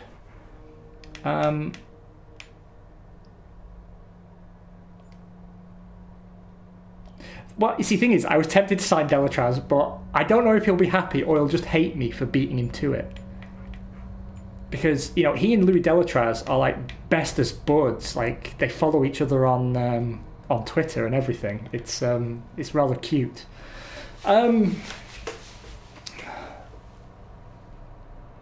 Right, but the agreement is, then, that we're not going to take an expensive driver this season. So I can already start spending money on the factory, right?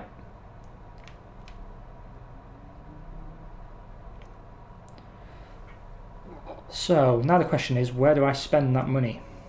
I added a upgrade to durability because it was a cheaper upgrade than any of the others, and it gave the most development points per Grand Prix. I think the issue at the moment is the powertrain. I said this season I was going to allow the powertrain to be the weak point, though, so maybe we invest in aerodynamics. Simultaneous upgrades is not really a problem for us right now, so it's a question of build time or quality control, or resource point generation. I'm going to suggest quality control for now, and then we'll go resource point generation, and then build time, and then we'll do fabrication last. Quality control, I think, is the right way to go, because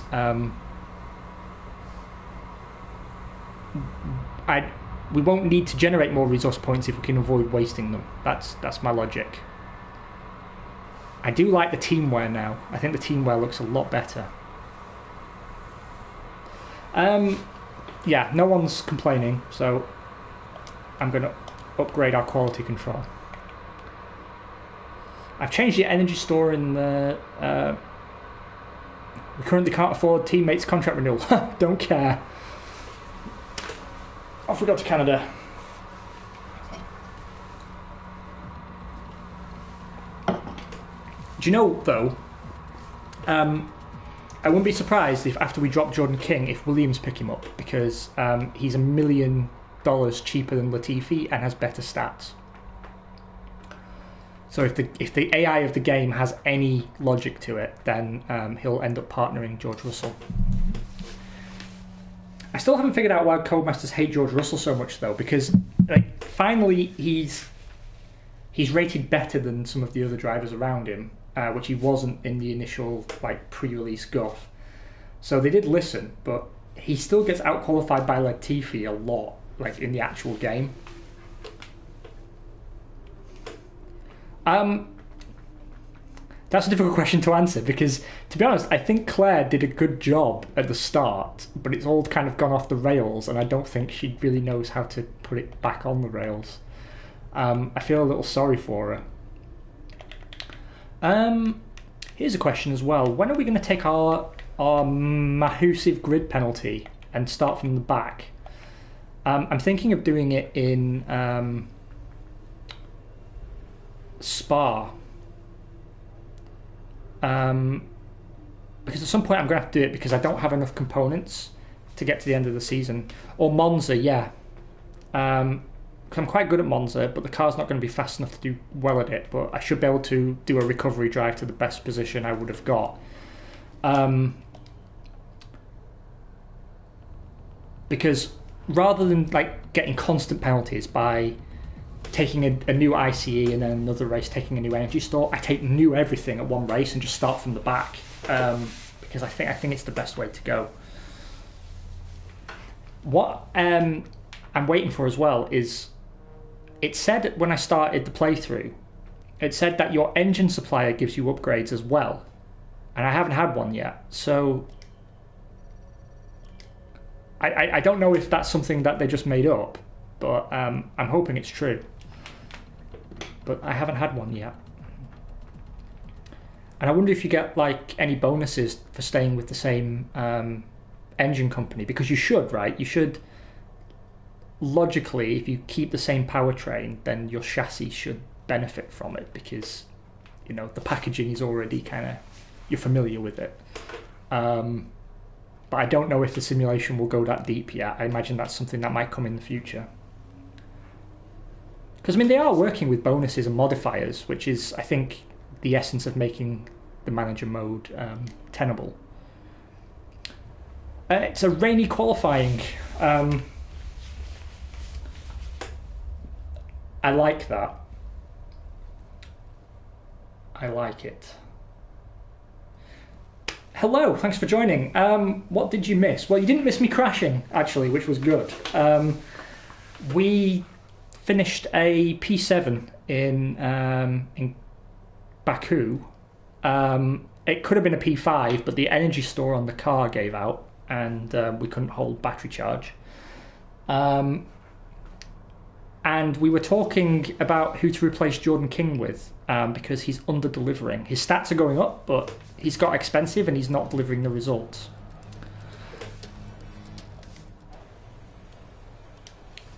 Okay, it's going to be dry for the actual race, so I'm not going to tailor the setup for wet weather. I'm just going to risk it for the proverbial biscuit, and see what happens. Let's go set an early time. In every version of this game, except 2019, I've been surprisingly fast in the wet.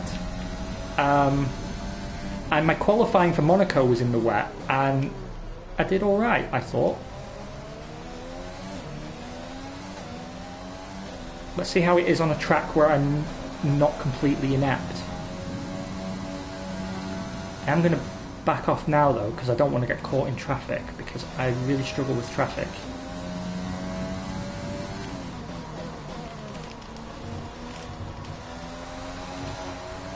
Bit of a kick there, bit of a Scandinavian flick.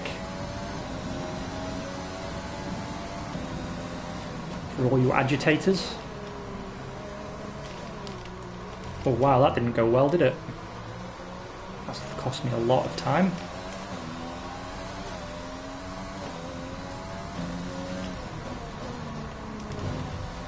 Do you know, the wet weather physics feel very much like they did in F1 2016.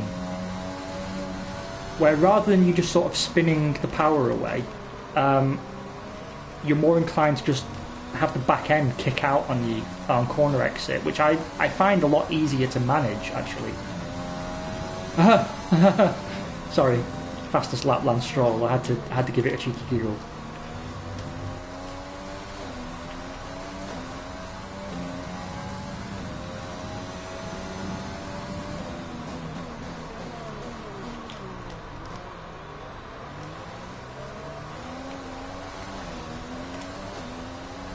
And we should be close to unlocking a new sponsor as well, which will be very helpful for expanding the factory some more. I think we have to make the investment now, so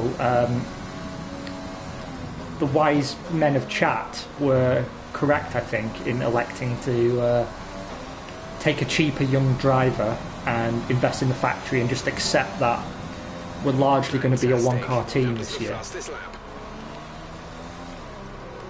Well, currently on provisional pole. Obviously it won't last because it won't.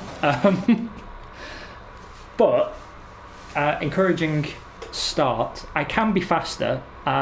It just I need to settle in to the intermediate tyre.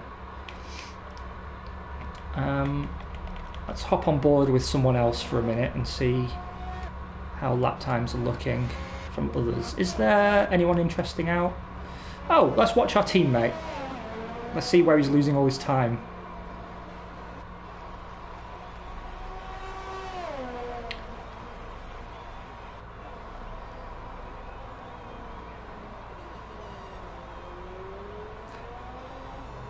But we seem pretty set on replacing him. I'm kind of wondering though, because if you played the last version of this game, the drivers move between teams, of course, but the changes to the cars and the drivers, they never really manifest themselves until the next season.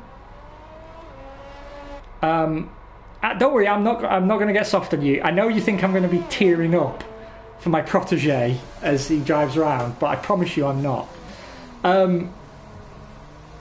It's just that the point I need to make is in the last version of the game, the performance of the cars changed, but intra-season, it didn't change that much.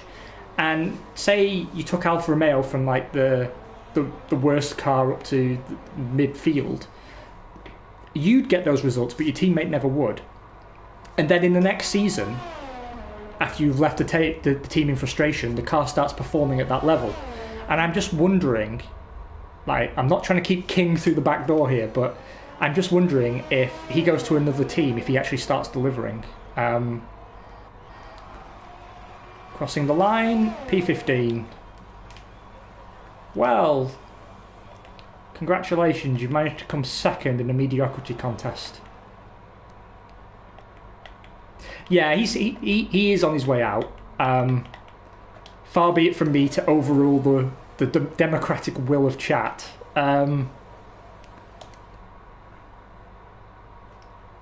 But I will be watching his next season, assuming he doesn't just go out with F1.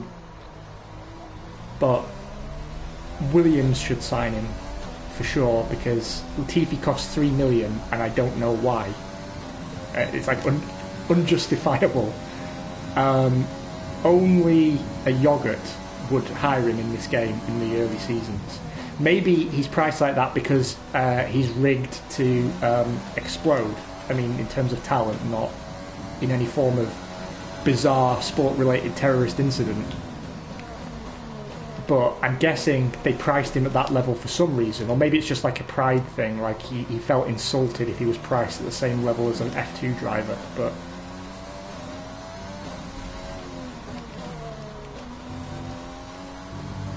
and I'm still sad as well that we don't have pay drivers, but I understand why, because the politics of licensing a driver's image and then painting him solely as a pay driver is probably quite tricky.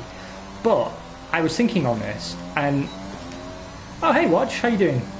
And it occurred to me that they could get round it by having sponsors attached to drivers. So you'd sign Latifi for 3 million or whatever, but maybe you'd get a 5 million sponsorship deal for taking him on. That way he's not strictly a paid driver, but the effect is duplicated. Because I mean I think that's vital to F1 management gameplay, right? That even Motorsport Manager had paid drivers, although it didn't have enough of them in my opinion, and it didn't present any really interesting viable options. But it should definitely be an option. Doth my eyes deceive me, or have we yet again set a ridiculously overpowered lap time? I was always a bit handy in the wet, but not quite that handy. Is it me as well, or has the rain stopped? Because I'm seeing a distinct lack of raindrops, and I suspect that and my improved lap time may very well be related. Yes, people are out on softs now. Shit, I'm going to have to go again, aren't I? Bastard. Okay, some quick Quick lap times are now being posted. It's getting faster out there. Yeah, thanks, Jeff. Maybe you could have told me while I was on that lap that I was on the wrong tyre. I mean, how did Monaco go? Good question. I think we finished 11th, and it did not go well. But there was less accidents than I feared. I just had to make liberal use of the flashback button. Yeah, no bonus. But to be honest, given how much I was dreading it, it went okay. And it didn't rain in the race session, so there were no casualties.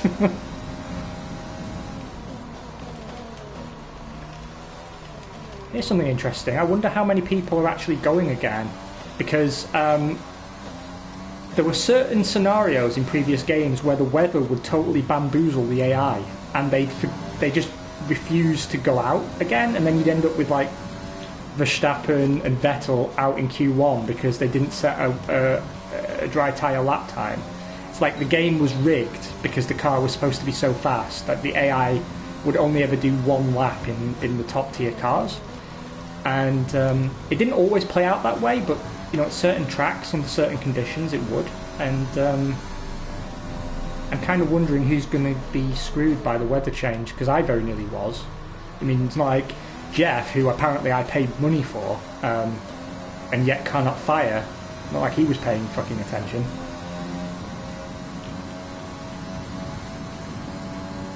Still, we should be able to get a new livery on this stream, I hope.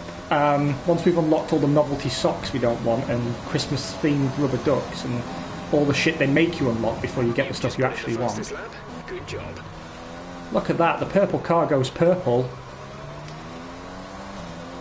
There's probably a penis joke in here somewhere that I'm going to end up digging out by the end of the session. Well, it seems like they are having to create assets each month, so you may very well get your wish and have a novelty reindeer-themed helmet. And I, for one, approve. I endorse that message.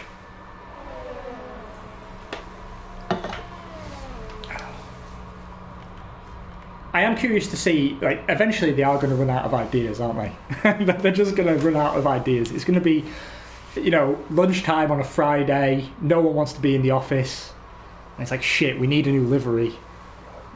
They're going to end up half-arsing it. I do like the 4th of July themed oven mitts that we unlock at the next level. I just think as well, it's a bit mean-spirited to have like an American theme or a British theme, and then make you unlock all 4 components separately. Like, just sell it as a bundle. It just seems unnecessarily mean.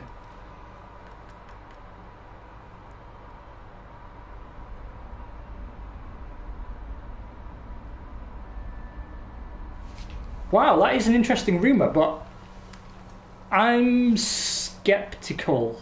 I am sceptical.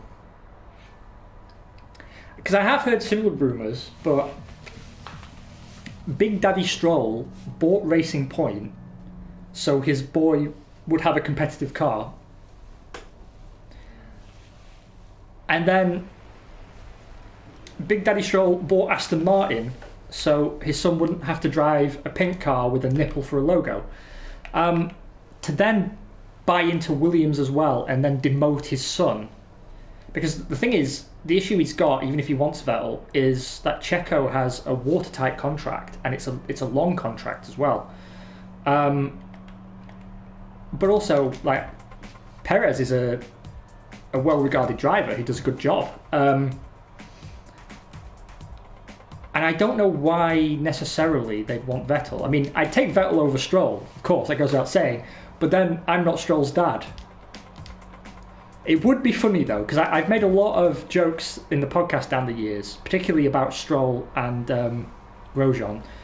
But with Grosjean, I always teased him that even his own mum didn't pick him for the Fantasy F1 team. So she's got her own team, but he's nowhere near it.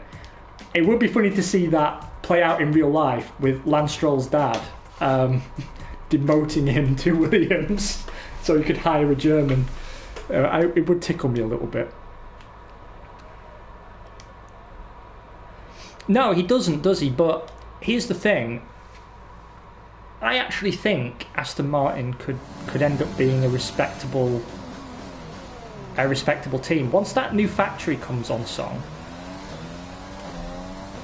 if they can get this habit of cloning Mercedes down strongly enough, I'm just wondering how competitive they can ultimately be, because I think you could make the argument that Force India, Racing Point, Eyebrows, Badger Stroll, or whatever they're calling themselves next, when they were, getting consecutive fourth places in the Constructors' Championship, they were doing it with the smallest budget in F1. Even less. They're spending far less than Williams in a factory that was built at the start of the 90s and had never really been upgraded, and without a works engine supply. And if there was a team that I was going to buy into, it would have been that one, because they're the ones delivering the best bang for your buck, and they're in dire need of better infrastructure, which you can provide with a bit of investment, and they're not going to waste the investment. So, to me, it kind of seems like it seemed like a no-brainer. What's more of a brainer is whether you actually put Lance Stroll in the race seat at such a team. But I mean, they'll make good money off the merch sales. And actually, Aston Martin Racing, the GT team, have a clothing range, because I was shopping for clothes today, believe it or not, the world's worst dressed man. And they have a sponsorship arrangement with Hackett, who also, they sponsor Lance directly. And like you get a Hackett shirt, like a Hackett polo shirt, for maybe €35. But the same polo shirt in a different colour with an Aston Martin logo was close to €70. And people must be buying them because, they're there, they exist. Oh, this is dangerous. I'm going faster again. But I'm putting more wear on my tyres. I don't think I want to do that.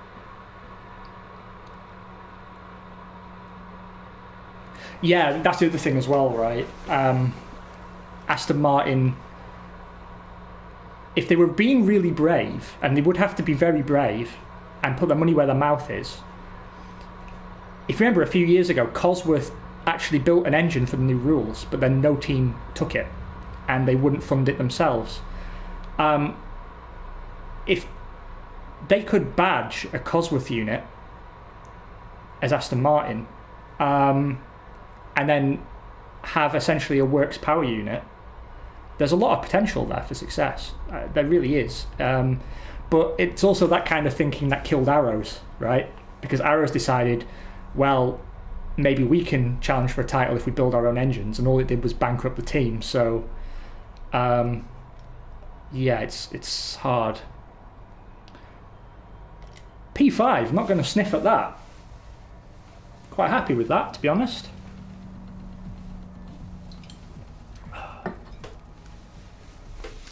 I'm drinking Dr. Pepper because I think there's a good chance on the stream that we will find out what is the worst that could happen. And it's probably going to be me binning it in a really embarrassing place. Oh, I have a spare set of soft tyres. That means I can do 2 runs in Q3. What a luxury. I shouldn't get used to this, though. And I've been so disappointed in my teammate's performance that I didn't even look to see if he'd made it out of Q1 again. I have no idea where he qualified. And it seems Jeff doesn't give a shit either, because he didn't bother to update me on the radio. Am I going to catch this car? Yes, I am. It's very naughty of me cutting that corner, but I was looking at the rear of a Mexican's car, wondering just how badly he was going to ruin my lap. And we're about to find out.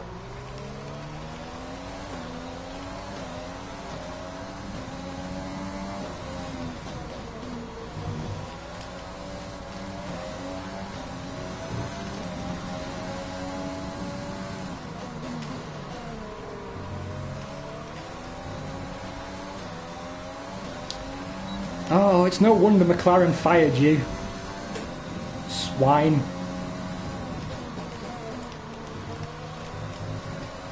So we've got Vettel on provisional pole with a 1:11. That's actually quite a good time, I suppose, given the relative pace of the AI so far.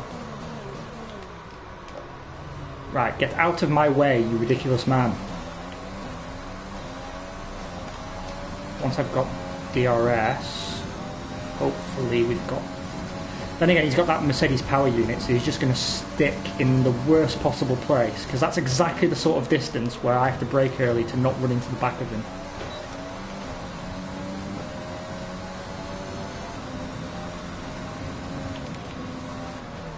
Did you see what he did there as well? What a twat. I imagine he thought he was being helpful when he slammed on the brakes there, but he really wasn't. You almost killed us both, you maniac. Nevertheless, though, we've got an extra set of soft tyres, so all is not lost. If you want to know specific information or make certain changes to the car during a pit stop, you can tell me what you want over the radio. Press and hold the radio button to activate the system, and you can either speak the command or select it manually from the radio screen that will appear on the multifunction display. While the radio is active, cycle through command groups with the MFD button. That's the third time you've told me that, Jeff, and I'll be honest with you, I wouldn't trust you to make modifications to my cup of tea.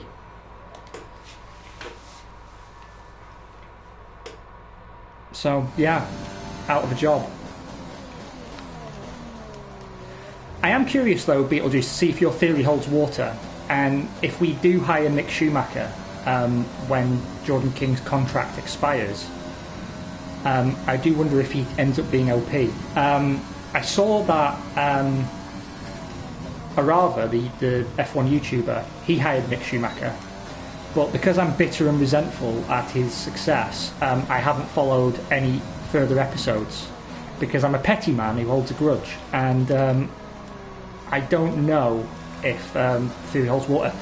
To answer your question, Wodge, Beetlejuice has a theory that if we hire Mick Schumacher, even though he's really cheap and his stats don't look very good, because he has the Schumacher name, he will be predestined in the Cody's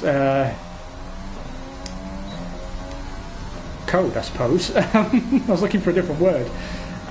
To BOP and eventually become a godlike driver.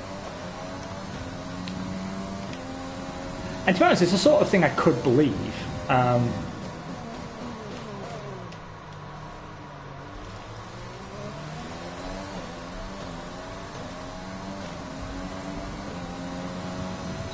Right, this lap has to work. We've got a purple sector 1, which is very encouraging, and we're half a second up because we don't have a Mexican foiling our plans. You probably noticed how chicken I am around the Wall of Champions. But I'm not a champion, so I don't want it to claim my scalp. I don't deserve to be spoken of in the same breath as the people who've crashed into that wall. Plus Pastor Baldonado.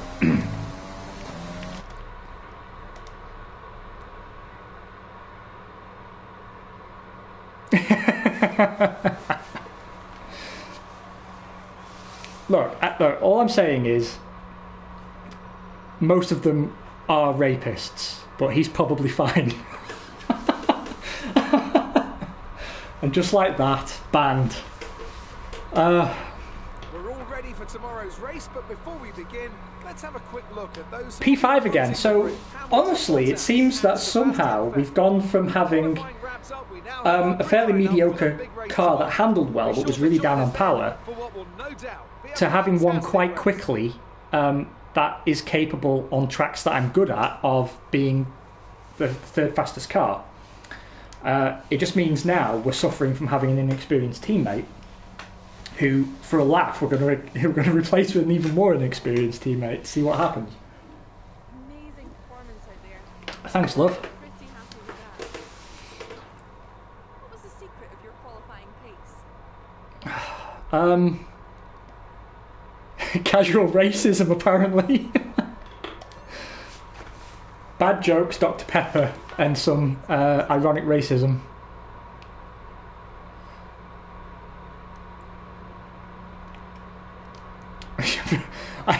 I'm too tired to be nice about Haas. I will miss them if they go, because I think the grid is too small already. But yeah, I can't. I just can't.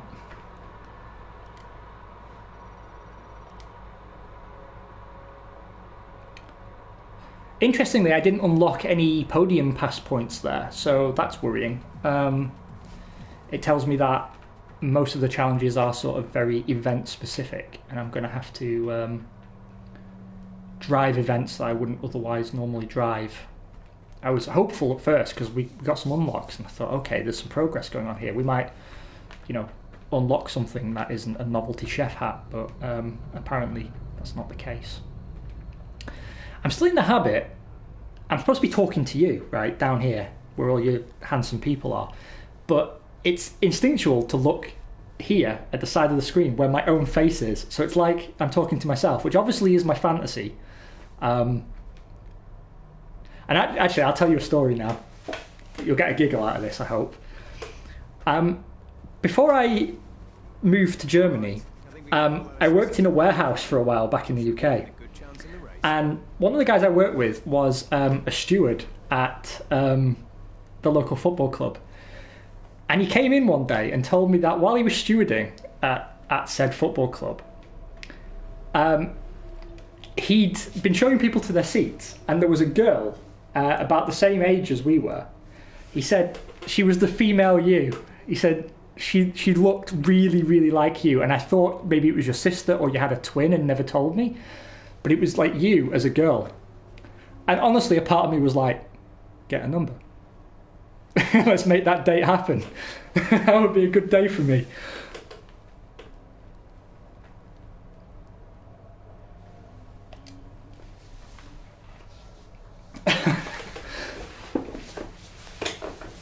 Exactly, the narcissist dream.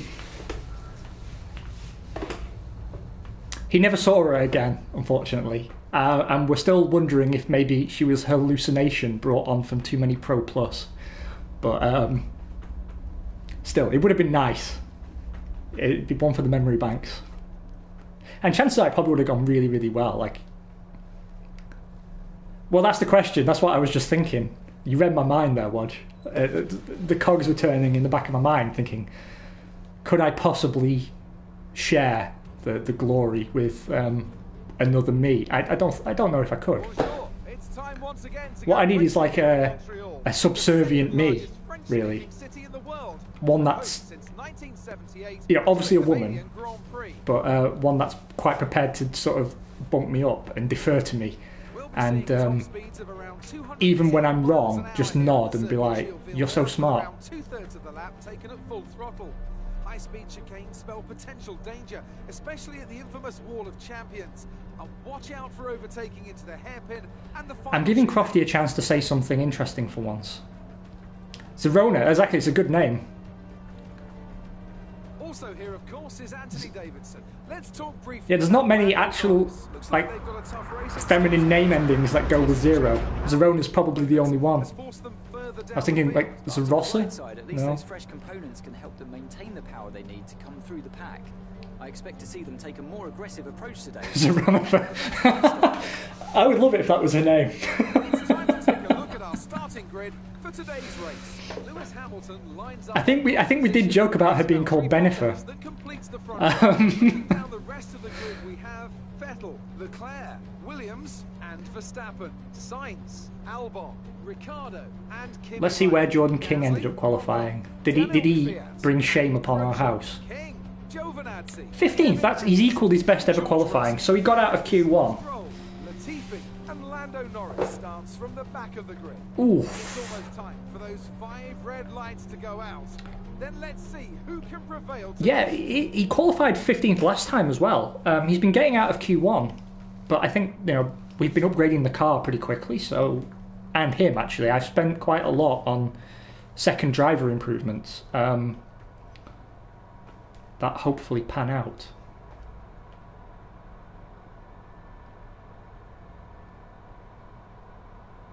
I'm just noticing the viewer count on the side. That we had a bit of a peak there, and then I made a racist joke, and and it's just gone now. There's like a desolate wind blowing through the channel again. Aim to keep the momentum. I timed my Trump impression to the best possible moment. I'm quite happy with that strategy. I see no need to fight. Oh, I don't like being on this side, though, going into that corner. That was a very strong start. I tell you what, my starts have gotten a lot better.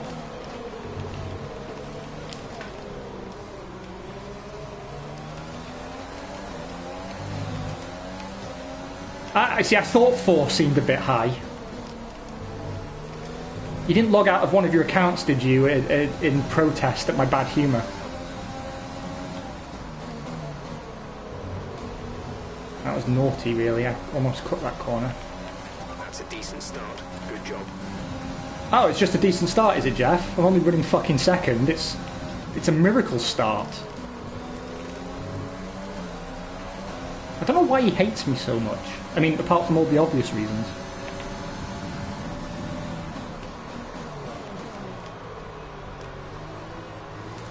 Hamilton's already, like, spraying the champagne. Riding off into the sunset.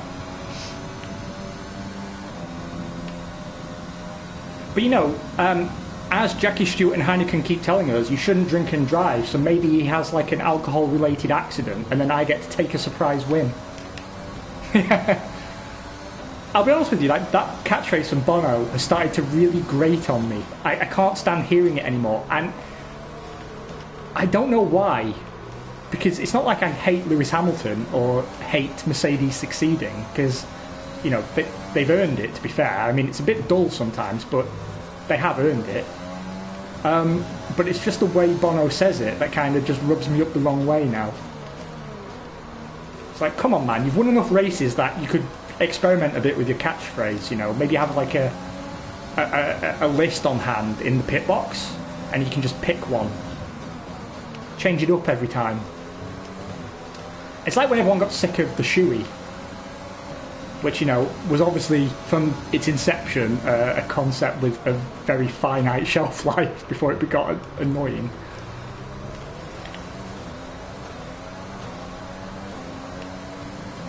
Yeah, exactly.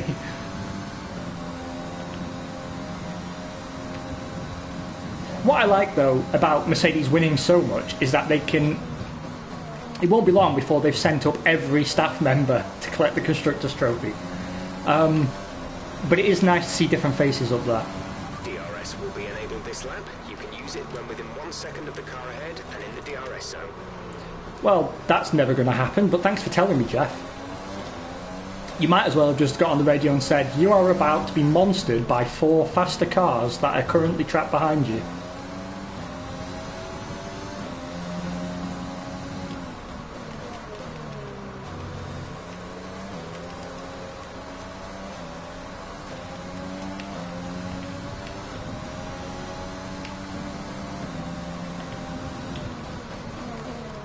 So currently I'm staying ahead of Valtteri Bottas by using tactically... ICE, be aware that we will start to see a loss of power. The timing of that is comical. I was just about to say, we're managing to keep him behind just by tactically using our battery store. You see there, it got us enough of a getaway that the DRS will catch him up to us, but only at the end of the straight. So we retain track position, but we're about to run out of battery store, and now Jeff's just told us that the ICE's on its last leg, so... Engine is looking a little worn. Power output will be less than optimal. Jeff, come on, give me some good news, man. That is a ridiculous place to attempt an overtake, Valtteri Bottas. I still, out of respect for both my audience and your virtual avatar, moved over to give you the room to pass, but I shouldn't have done, because it was a very bad place to attempt an overtake. And yet now, when you've got DRS, and it's a great place to overtake, you don't even bother making a try. And I'm going to outbrake you into the hairpin, so you're not going to get me here. Or just drive into the back of me, why not?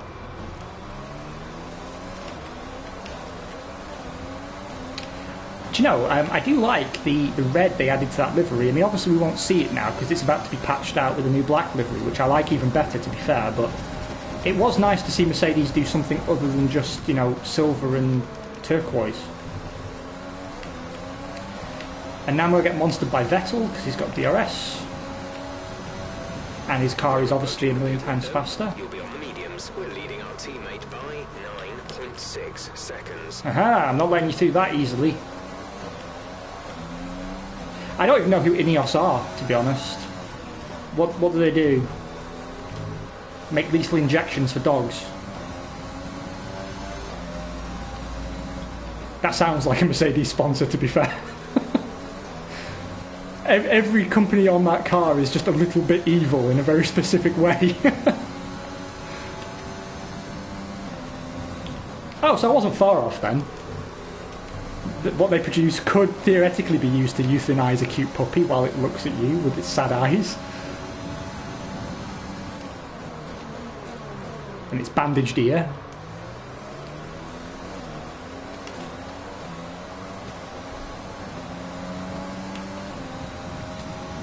Yeah, I heard a rocket deal was imminent, but it seems to have not gone through. And I wonder if it's in part because of the new livery. Like, I know it sounds stupid, but it genuinely might be. But I actually quite like Rocket as a company, and it's a shame Williams had to drop them. Because, I mean, I believe there was some issue with outstanding payment, but they paid up for last year. Yeah, I mean, their phones aren't the most expensive, but I actually really like the Rocket phones. I've played around with one, and it's all right. I mean, if you're not someone who buys a flagship phone, it's pretty good. And they have a set of wireless earbuds, actually, that are also really, really good. But what I like about them is in America, if you buy a Rocket phone, it comes with health insurance. Right? I mean, that's the thing. You get, like, insurance with the product. That's its business model. And like that will do a lot of good for people. That genuinely will do it. So, as a company, it's fairly ethical. And they're launching a range of drinks as well. Rocket drinks. Okay, keep on him. He might make a mistake.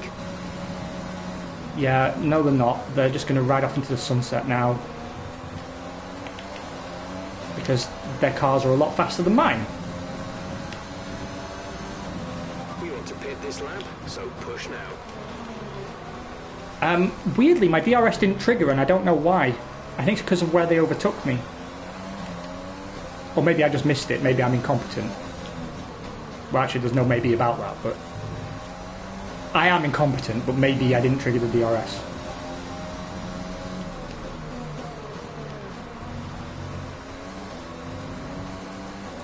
I'm afraid I can't offer you hammer time.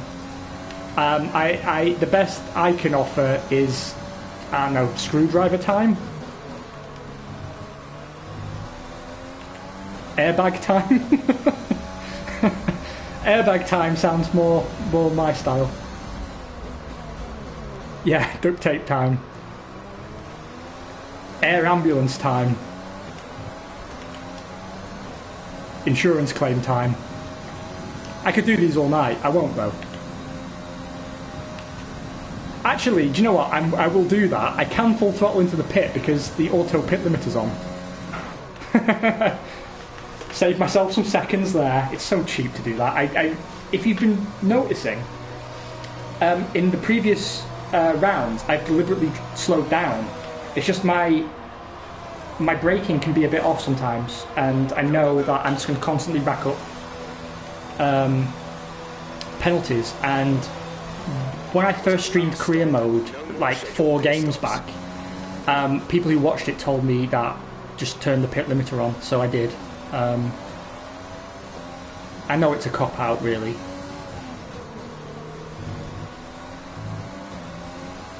But if you want to see how I do with proper pro settings, so everything super professional, then you can join me and Simon on Saturday, because we're going to be trying out our new wheels, and I will be driving as if I was offline, because I want to prove that I can. Because I keep making the excuse to people during the podcast that normally I drive on a higher difficulty and without assists and so on, and I only have to have assists on because I'm trying to have conversation at the same time.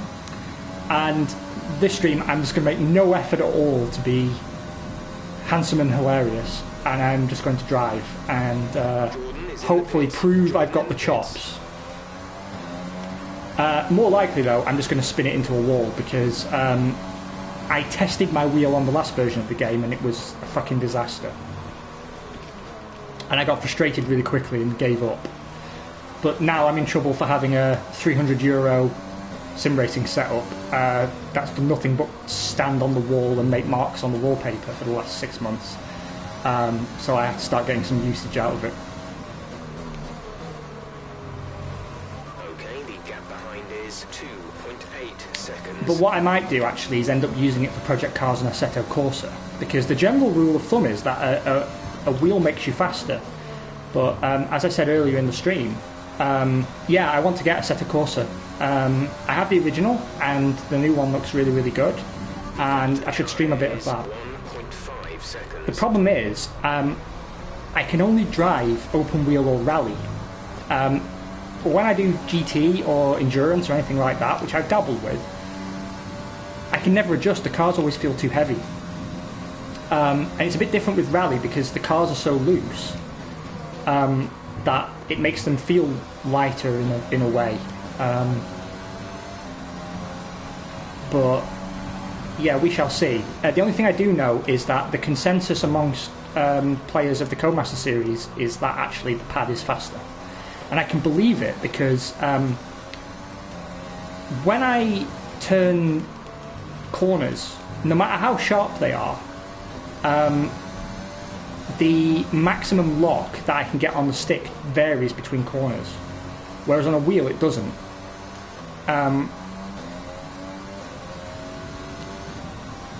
And so it's a lot less effort to make a corner with a pad than it is with a wheel. And most people are confirming that pad is faster.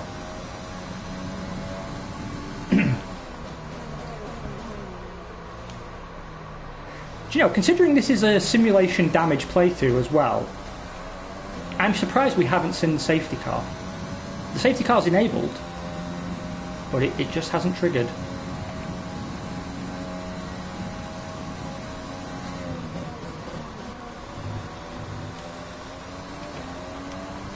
Oh, you were right. I'm pipping Leclerc in the pits. Look at that. And I've just gone fastest of anybody in Sector 3.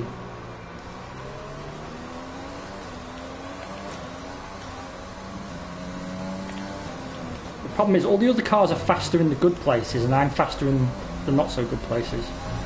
But at least I'm faster somewhere.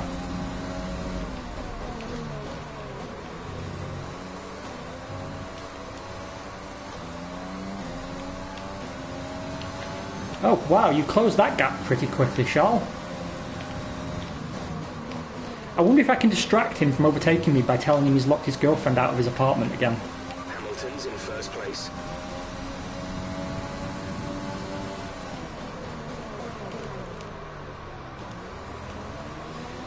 I'm not going to fight him because he's going to get DRS on me, and I'm not going to get it on Vettel because he's 2 seconds ahead. Oh wow, he was very slow out of that corner. He'll catch me after the Wall of Champions, I suspect.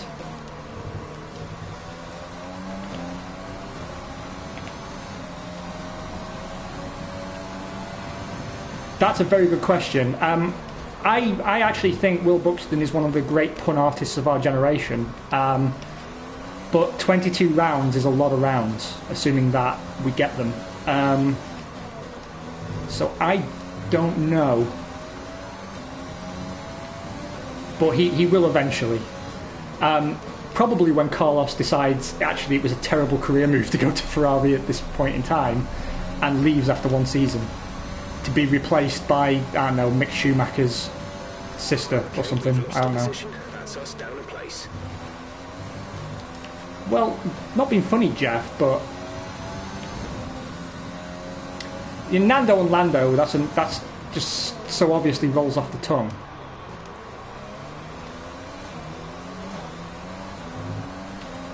See, the thing is, though, as I said on yesterday's stream, really, if there was any justice in the world, McLaren would have held on to Carlos and Lando, and looking at how on it both of them seem so far and how good the car is, a car that has been developed for them, it makes no sense to break up a winning combination. But Keep managing your tyres. Manage your tyres. no, you're not the boss of me. I'm the boss of you. I refuse.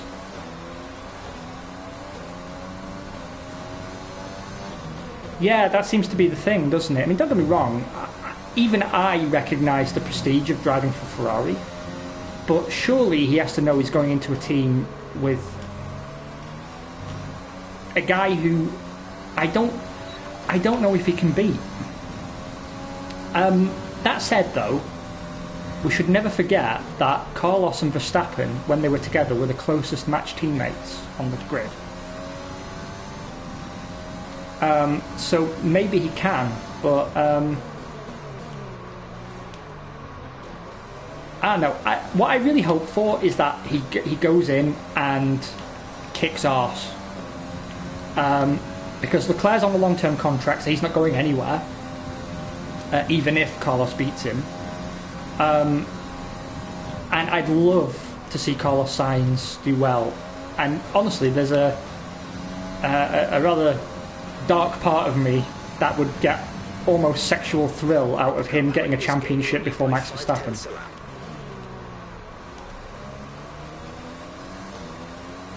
I hope so, mate. I really do. I hope it works out as a really competitive pairing. And I'm feeling vindicated lately because Simon and I have long been huge advocates of Carlos Sainz. And through the first 2-3 seasons of his career, where people were totally focused on Verstappen the whole time, and many people didn't rate Sainz at all, and we had to keep pointing out, look, he's matching Verstappen. And it always kind of went unnoticed. But then last year he became unignorable because he had such a stellar season. Oh, who's that who's retired?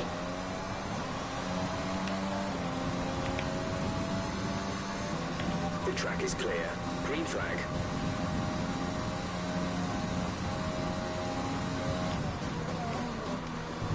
You've kept the receipts, that's smart.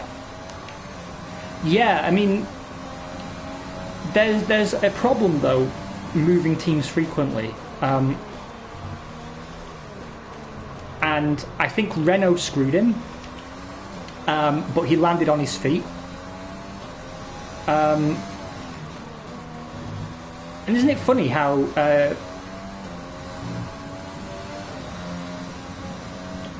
every time he's been kicked out of a team, he's gone on to vindicate himself.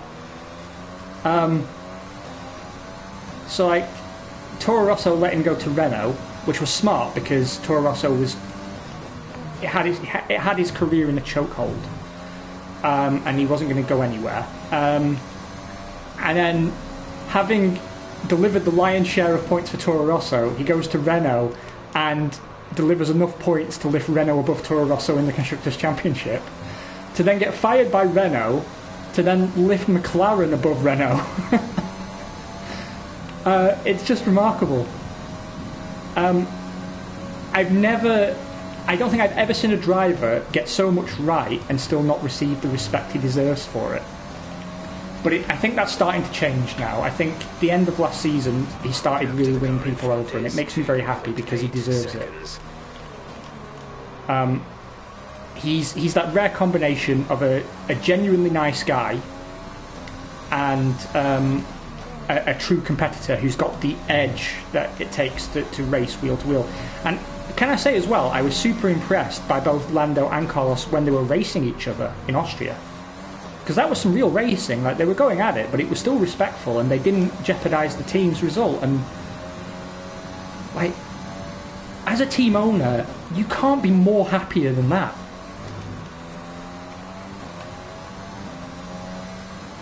Yeah, I mean, his dad is just a legend, right? And if he's inherited even a fifth of his dad's sort of racecraft and innate wisdom, then it's going to take him very, very far. There's 3 laps of fuel. And to be honest, you know, it's something Leclerc and Norris share that Verstappen doesn't seem to have. Because if you remember, particularly when Leclerc was at Sauber, he was very, very, very much a team player and very self-critical. Like, if something went wrong, he looked to himself first and always defended the team. And Carlos tends to do the same, and so does Norris. And I think that's a quality that marks you out as a potentially truly great champion, because that's how you lift yourself to the next level. And it's why drivers like Paul di Resta fade into obscurity.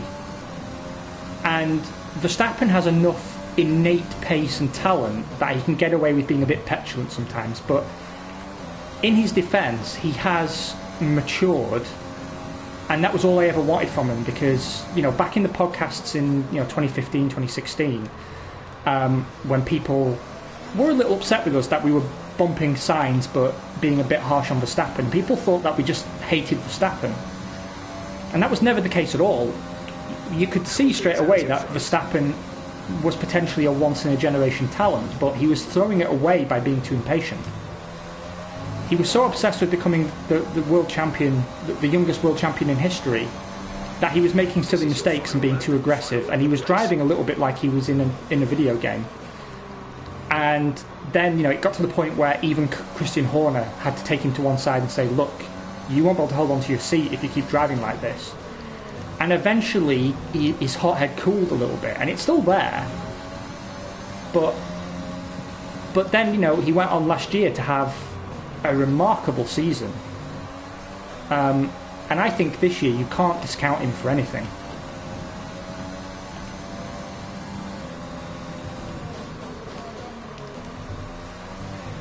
Yeah. I'm just running the joke I was about to make through my internal lawyer, because I was gonna make a joke that after his DNF in Austria, I was half expecting the camera to cut away to the pits just in time to see him punch a woman in the face, but I wouldn't dare make such a joke.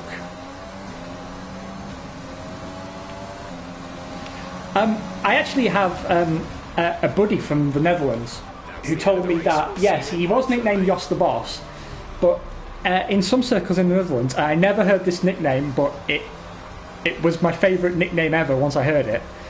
He was also known as Jos Total Loss Verstappen. And I love that nickname. I didn't even realise that was the last lap, but we held on to 5th, guys. That's our best ever finish.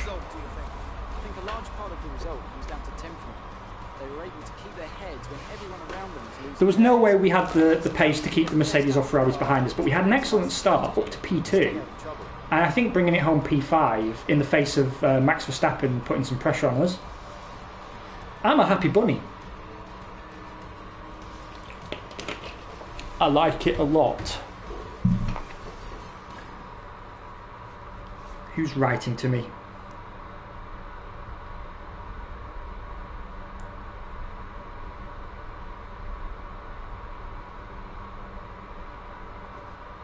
So after a magnificent race, we can now see the drivers. I have a lot of messages, but I can't be asked going through them, and half of them will be work. Ferraris who take top spot, a well-earned victory for Mercedes.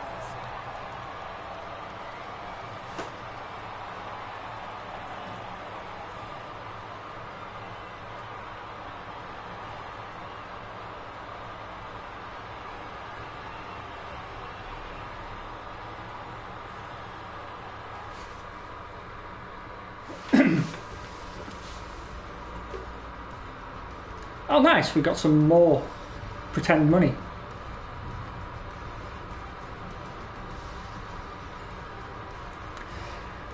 To be honest though, he had an out from Red Bull and he didn't take it. And I was kind of impressed with him for that. Let's review the driver's standings. But I don't know if his reasoning was truly altruistic or not. But Anthony, who would you pick as your driver of the day? Well, for me, it's got to be Lewis Hamilton. The multiple world champion True. may be the boring choice at this point, but you can't argue that he's a driver deserving. take a look at the standings really quick. So we've jumped up in the Drivers' Championship to 7th. I would never, at the start of the season, dared suggest that was possible. Wow, Giovinazzi and Stroll on the board. More exciting Formula One action soon. Yes, to be honest, Red Bull looked into that Honda deal. If McLaren and Alonso hadn't been so inept, they'd still be in the thrall of Renault and maybe not even in the sport because no one else wanted to provide them power units. Mercedes and Ferrari said flat out, no, we won't give them to you. So it could have gone either way. We have leapfrogged Renault in the Constructors' Championship. We are now 5th. This is a miracle. But possibly won't last because honestly Renault and Racing Point are generally faster.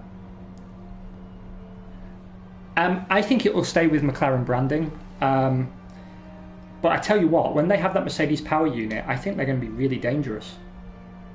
I think Red Bull will need to watch out because if you look at how fast that car is over race distance at the moment, given it's got a Renault power unit, I mean, assuming that the switch of power unit doesn't completely mess up the balance of the car, and assuming they can package it just as well as they have done this year, you've got to say that's like a regular podium contender. And we've 2 bonuses paid out, $500,000 nearly.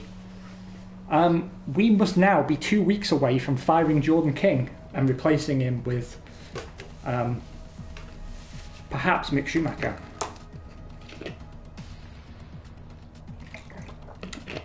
You're right, Wodge, it does. But I believe they've said the black livery is 1 season only, which is a shame because I think it looks fucking excellent. It's such a beautiful livery. Okay, we are off to France next. Another track I'm actually not terrible at. Oh, here we go. I was asking if we get a free new power unit, and we do. We will get a new power unit from the next Grand Prix. This is superb news. Right, how are we going to spend our time, I wonder? Do you know, I miss the Sauber Petronas. I really do. Race simulations, weight training, F1 esports event, sponsor event, power equipment upgrade, durability team building. Definitely power equipment upgrade, I think. And then I guess we'll attend an esports event to boost my acclaim. And then a sponsor event. I'm not investing in our second driver anymore now we've committed to replacing him. In terms of corporate, we are very close to unlocking a new sponsor slot. Oh yeah, the Prost and the Jaguar were both beautiful cars. And the Jordan. Although, I'll be honest, I preferred the Snake or the Hornet Jordan to the Shark. One of our sponsors is up in 14 days. And we've unlocked some more customizable nonsense. Right, let's also take a look at R&D and the current state of our... I recommend we could go for something like Could we afford one of these? No? Could we afford you? Yeah, let's do that. Jordan Pit Babes were the best, but you definitely couldn't get away with that now.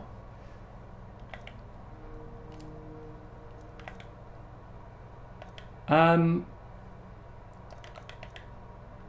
think F1 needs more Eddie Jordans just for the crack. I'm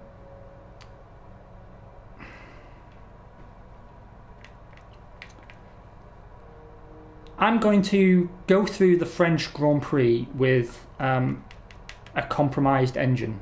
I think.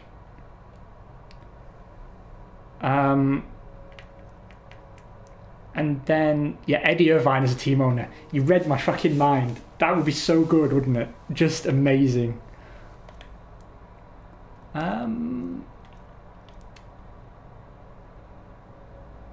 Yeah, 5th was our best ever finish. We're currently winning our rivalry against Pierre Gasly. And that's our stats so far. No pole positions, but 34 points on the board, an average grid of 9th, an average finish of 8th. That's very, very good. I'm super pleased with our performance so far. And the car is way better than the stats would suggest. Let's take another look into our contracts. 21 days it is, so slightly more than the 2 weeks I predicted. It was 3 weeks we have left on Jordan King's contract. He has improved, +5 on all his stats, but he's now got a value of 2.5 million. That's $1 million more than he was when we signed him. So definitely fuck that guy. I'm not paying 2.5 million for him. He's not delivering. We can spend any extra money that you secured on. Each of these I'm going to upgrade myself. and your current team. They stay with you, so they'll make you a more attractive prospect in future negotiations. Prost is still working for Renault, but I believe he's more involved with Formula E than Formula 1, although he does come to some F1 races and sits on the pit wall. I think they could wheel him out more often, to be honest. I think it would do them the world of good.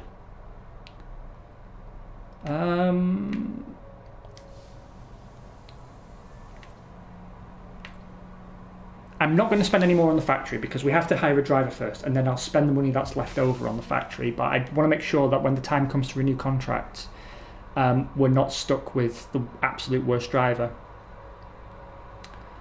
Yeah, Cyril's kind of... after seeing him in Drive to Survive, I wanted to like him. Like the interview where he was talking about like the pressure he feels to run Renault and everything, he seemed kind of aware of what was going on and the good fortune of the position he was in. But then how he actually ran the team, no mate, that's not it. Okay, guys, I'm gonna offer you a sneaky choice here.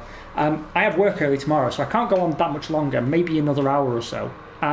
So what we can do is either blitz through quali and race in France and change over our new driver, or I can hop over and test some classic cars for you, or we can do... We were promised a fire. Let's do the firing then. You're right, I did promise a firing. Off to France we go with our new Honda power unit that is somehow still 50% worn.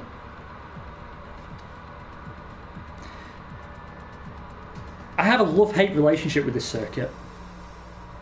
It's very hard to watch on TV, I find.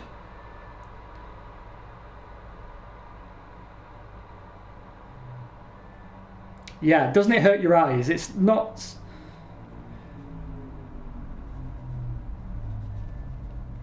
It's not something designed to be viewed from a helicopter, is it? On national TV. It's just not.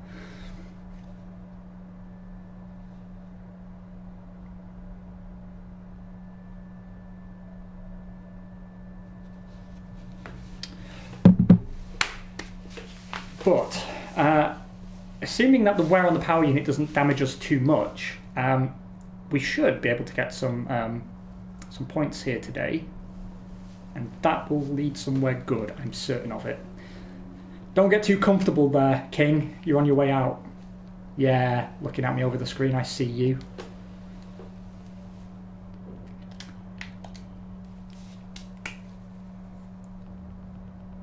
Do you know, now you said that, I will. If I have a game with the track in it, is it in Assetto Corsa, the new one?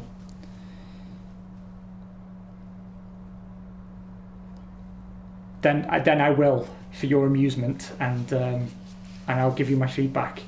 If he scores points in this race, even then, actually, I wouldn't keep him because he's too expensive now. He's almost as expensive as Latifi. And Latifi's super overpriced, so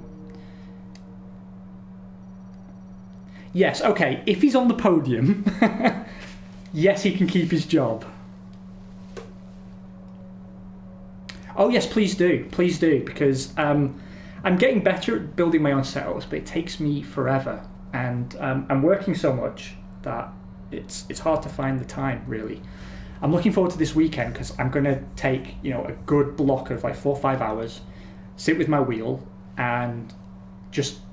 I mean, it'd be very boring for people to watch, I imagine, because it'll just be endless practice sessions and me doing setup. But we're streaming it just so Simon and I can hang out together, and it'll stop us getting bored and frustrated if it doesn't go well.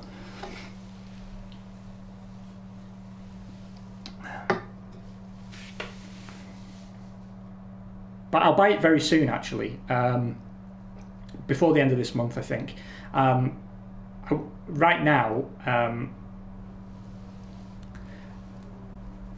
part of it is feel, but also what I tend to do is make sure that I test setups on the same tyre back to back against each other. But also the guidance in the setup tool gives you rough guidance, so you correct understeer or oversteer X or Y. And yeah, it's a lot of trial and error. But also, you can do it as a collaborative process. There's like Reddit threads and so on where people share what they've learned, and then people build setups out of that. But yeah, I mean, it's hard to get identical laps, but generally, if you're lapping faster, then it's an improvement. The issue is, it was really bad in the 2018 game, less so in the last one. I don't know how it is here. But what I found in 17 and 18 was you could have a really fast setup over like a short stint, but it could be too fast. It would actually completely wreck your tyres. Your tyre temperatures would go nuts. And so people always shared those as like time trial setups, but they were useless for the race. That's right, minions. Dance, puppets, dance.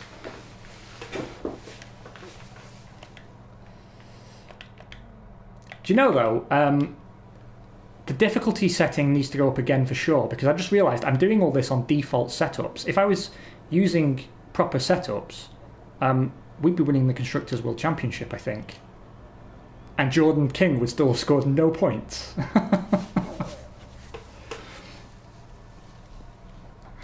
Right, let's see what we can do.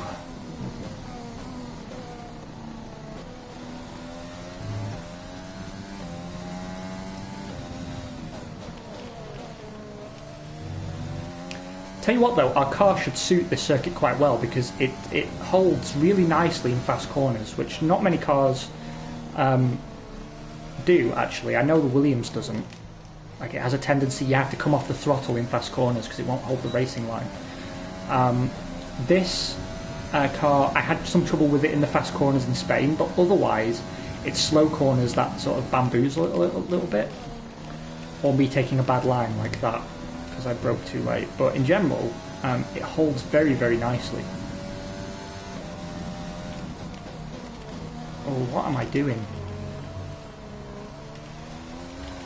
This is not the fault of the car, this is me braking at the wrong time.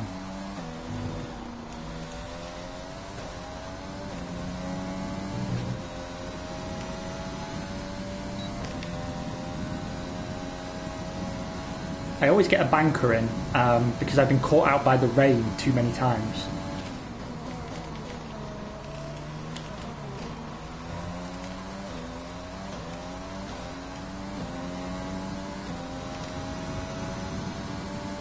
Sorry, I was having Vietnam War style flashbacks there of all the times I've been caught out in the rain.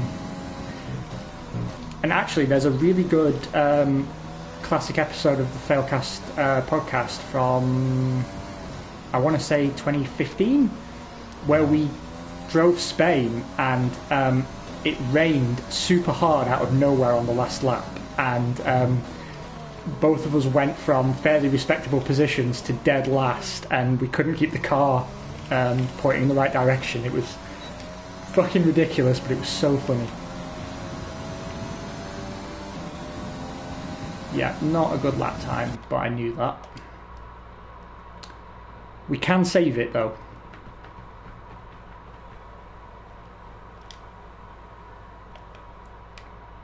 Do you know, when Bernie Ecclestone first suggested sprinklers, I thought it was a fucking terrible idea. But, and I still do to some extent, but... Didn't catch that. Say again. It's not for you. But, now in the short season where we're at the same track several times, if there's not natural rain, I wouldn't mind them doing like a wet race in Austria this weekend. That could be interesting. That could shake things up. But then you always get people who call the result into question because it was artificial. Yeah, it has to be a surprise, doesn't it? Problem is with sprinklers, though, I imagine the track goes from dry to wet like really quickly. Information or make certain changes to the car during a pit stop, you can tell me what you want over the radio. Press.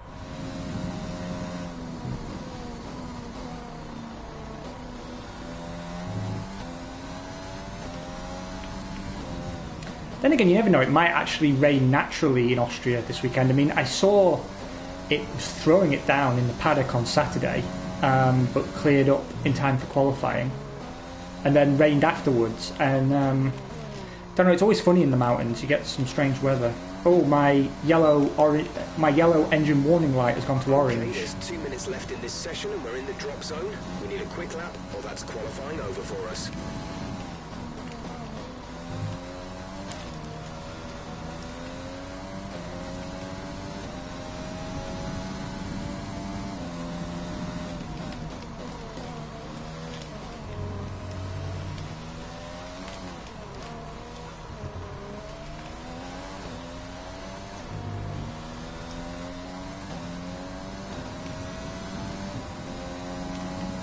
Well, this lap's going a bit better, but I'm feeling the power deficit.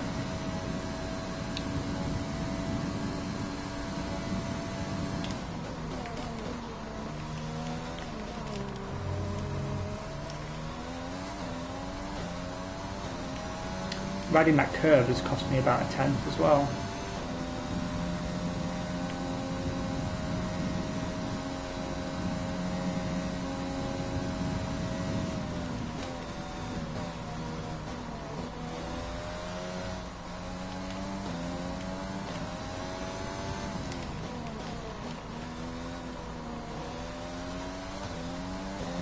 I don't know if we're going to be fast enough actually to get out of this session. I didn't think I would be saying that I should have changed the power unit, but I think I should have changed the power unit.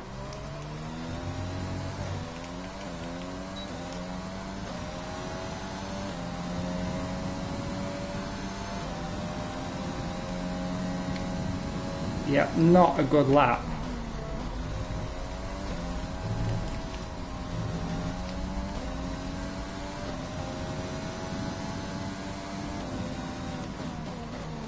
Oh, look at you, all organised, checking the actual weather. I should have done that, really.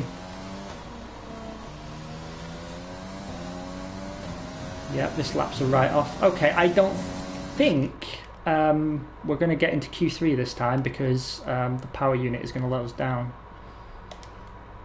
Excuses, excuses.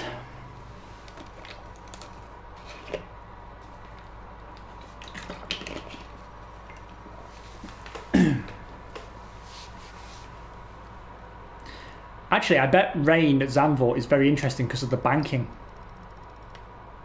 Oh, we just scraped through into Q2. But King has slipped back behind the Haas's. I wonder if he's carrying wear as well, though, because he should be. We're using the same power unit. I was just thinking that if I'd had a brain, I would have swapped out my power unit, because you're on throttle so much of this lap. It should have been obvious. Right, I'll speed time up and we will see how we go when the track's rubbered in. Not wasting time doing laps now. I'm excited to see where drivers swap around as well once we fire King, because normally that triggers like a driver carousel, doesn't it?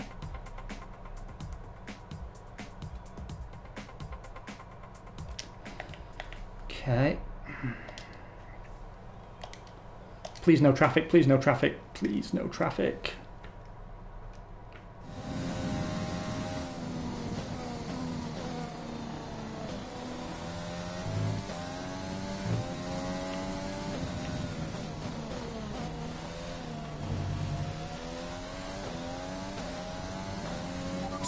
Remaining in the session. We need a good lap here, or we're out of qualifying. Yeah, well, you need to shut up.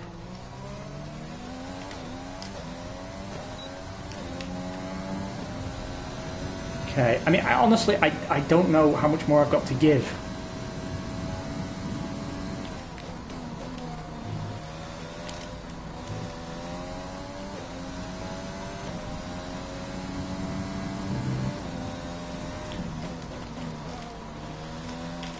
That was a mistake I could have done without.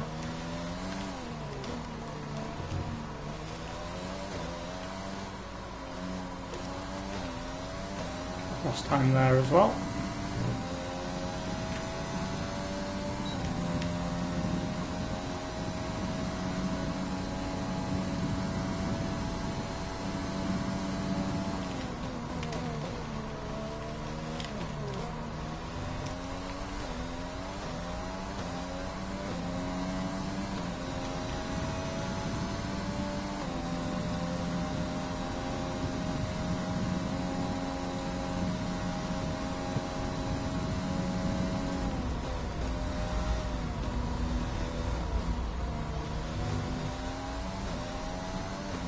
I didn't carry enough speed through that corner because I didn't swing out to the outside edge of the track.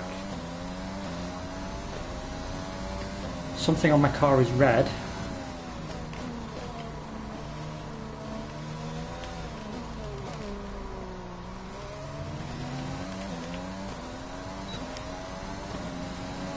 And we're derating the battery as well.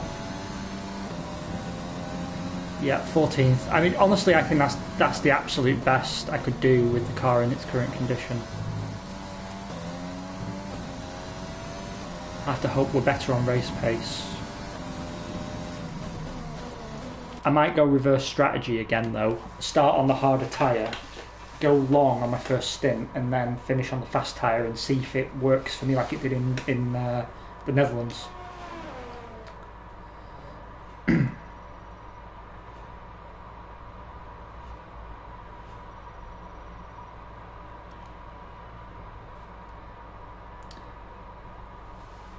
Yeah, blaming the car like Di Resta. But really, I mean, that's the only explanation I have, because if you look at the lap's fairly clean.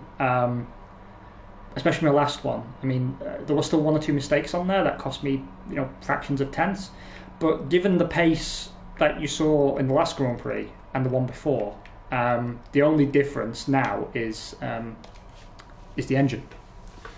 The engine wear. So I'm blaming the engine wear.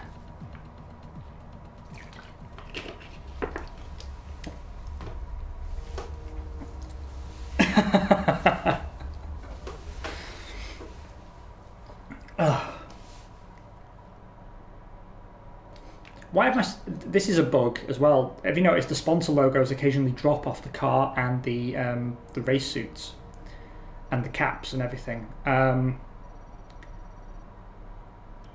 It's annoying because when I take the race replays for the Failcast Instagram, the car has no sponsors. They just disappear.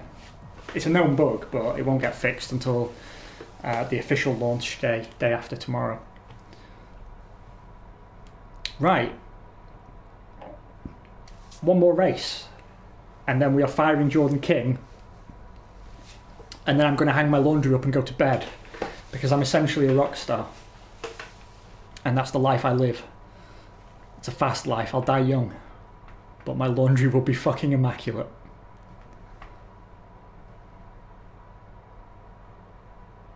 That's a good explanation. Codemasters may use that as an explanation. Your sponsors disappear because they're all banned in France.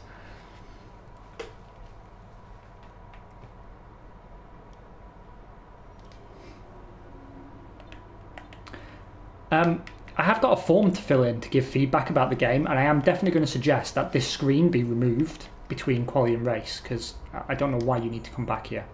If it were me, this is probably what I'd invest in. Good job it's not you then. Yeah, I'll save up a bit more and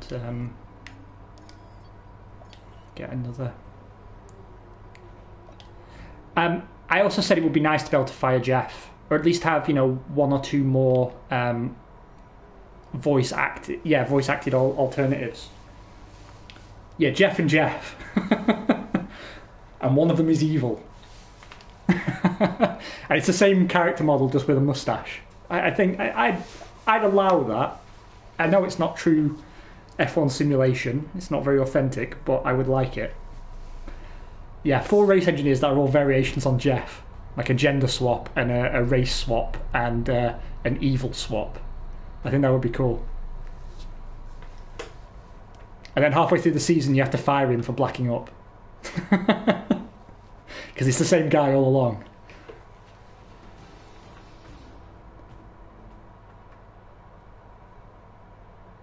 Welcome along then to France, host of the world-famous Tour de France. But we're not talking 2 wheels today, we're talking 4 in a country. Well, Grosjean might not finish with 4 wheels. Look at the grid lineup for today's race. I'll let him run down the grid because I don't know where everyone finished. Yesterday puts him on pole position, and Valtteri Bottas will line up alongside. Considering the rest of the grid, we have Vettel, Leclerc, Max Verstappen and Albon, Sainz, Ricciardo, Norris and Daniel Kvyat, Perez, Ocon, Lance Stroll, Williams, Gasly, Raikkonen, Antonio Giovinazzi and Roman Grosjean, Magnussen, King, Russell and Nicholas Latifi. It's almost time for the lights to go out, so let's head down to the track and get... Beetlejuice also noticed yesterday that the face models of some of them are really wrong. It's like you're looking at them in the back of a spoon. It's it's really bad.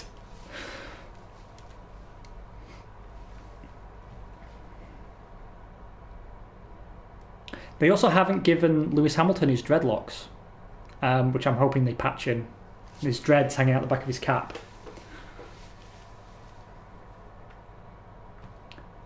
The loading times are still really bad.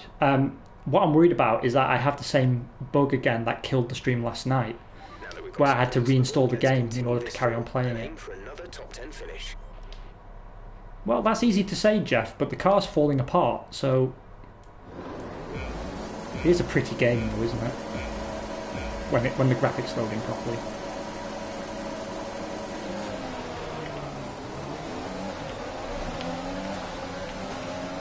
Out of my way, peasants!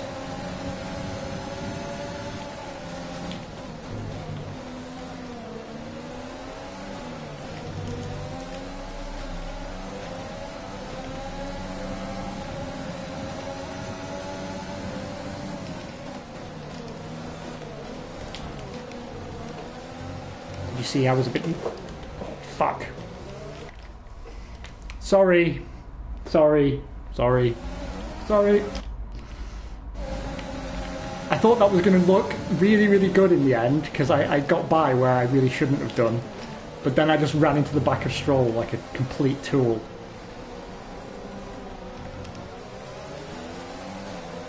Yeah, just you know... Pretend you've had a rare bird sighting outside.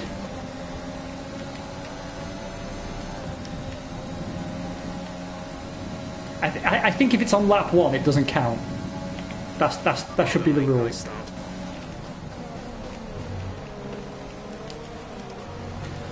Bye, bollard. That's something I will admit to you. I'm really bad for taking out the bollards because I like to cut corners within racing limits, of course. But if it's not me, it's Simon taking out the bollards. We just have a very strong anti-bollard sentiment. Standing there like they own the place. Thinking they're better than us.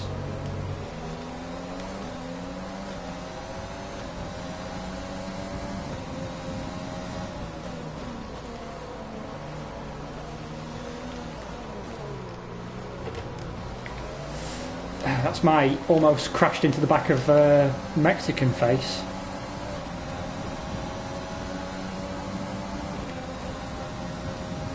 Do you know, I think I played Grand Prix World 3 briefly, but it was 4 that I was really familiar with. And so I can't say if I agree with you or not, because I didn't get enough time with Grand Prix World 2 or 3 to make sure that I'm remembering it correctly.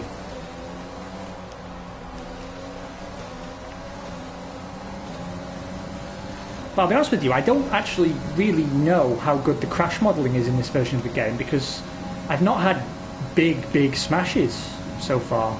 I'm sure I will eventually.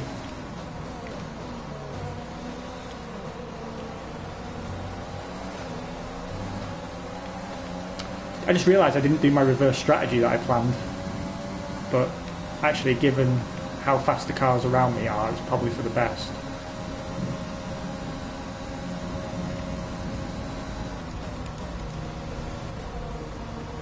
But you see, the car's quite fast in fast corners. Like I'm holding on and catching up to the back of what are clearly faster cars, but only on certain sections of the circuit.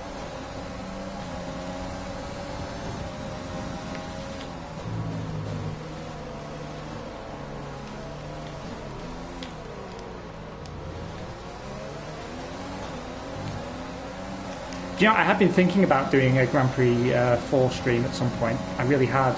I've got it installed on the same machine I use for Grand Prix World, but I'm having some technical problems with that right now, which is why there's no Grand Prix World. Big gone, Pierre Gasly.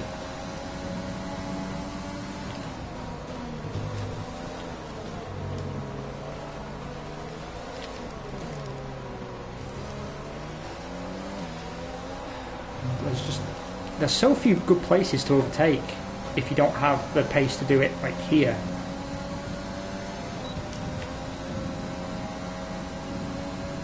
And the problem is all the cars ahead of me are giving each other DRS, so it's not even like DRS is a huge help.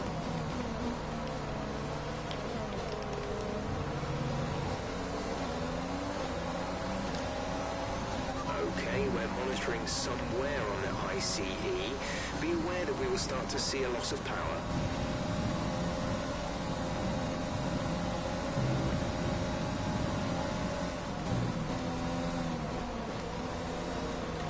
Wow, Norris got double overtaken by the Racing Points there. That's a bad day in the office. Wrecked, as the kids say.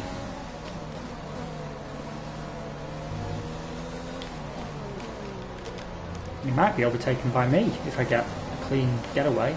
We're accumulating some wear on the MGUK. To manage this, we'll need to lower our ERS deployment. Right, honestly, Jeff, I think at this point, wouldn't it just be easy to tell me what we don't have wear on?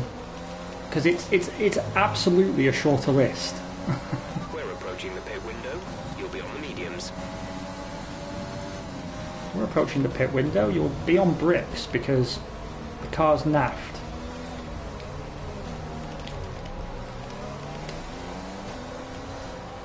They break in weird places, and it's hard not to run into the back of them.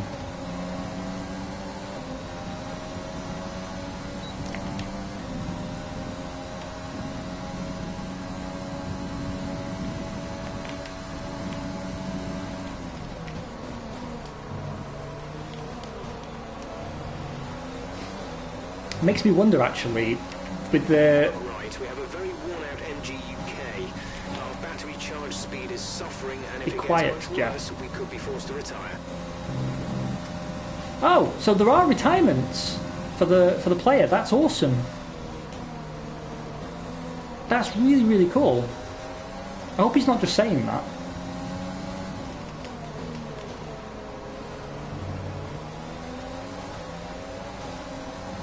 But to be fair, even when the MGUK is working fine, the charge speed is really bad. I've been hoping to get an upgrade for it, but...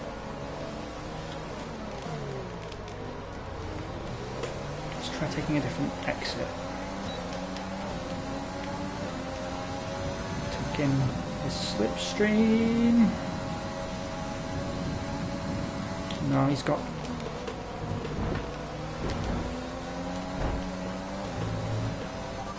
Good job, nice overtake.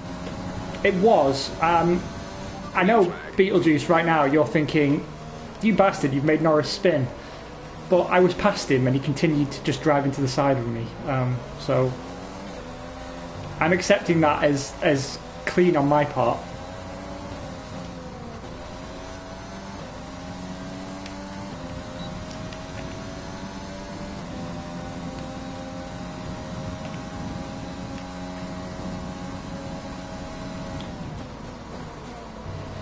Yes, definitely Grosjean, you're correct.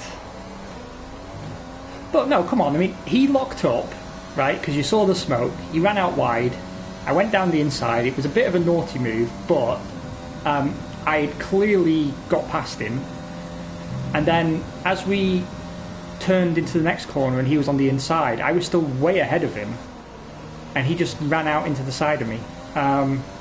So, racing incident. Racing incident, baby. Engine is showing small signs of wear. Power output will be down. The power output is definitely down. I can actually feel it. And if you listen to the engine and look at the numbers on the steering wheel, you can actually see on certain... Did you hear that as well? There was a backfire. We're going to box this lap. Push hard on the in-lap. It's the engine's making like backfire and knocking noises, and certain gear changes, there's like a lag in the power delivery. Like 5th and 6th gear are a bit sluggish.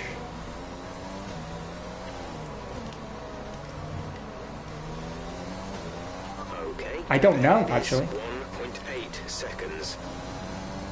But I'm curious to see if my engine does actually give up the ghost during this race. I mean, I'm having to push quite hard just to keep Gasly at bay.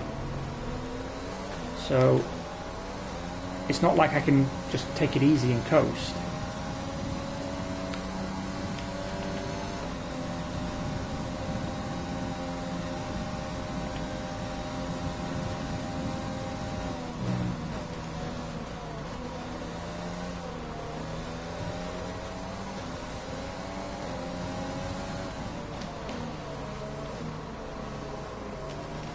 Yeah, I mean, that's partly why I want to see. I'm just wondering if it just throws out smoke or if, you know, it's a bit more dramatic.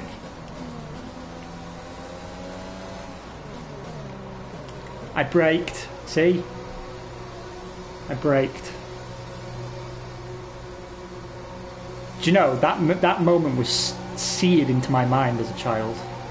Not as seared as Verstappen was. But oh, I'm on fire tonight.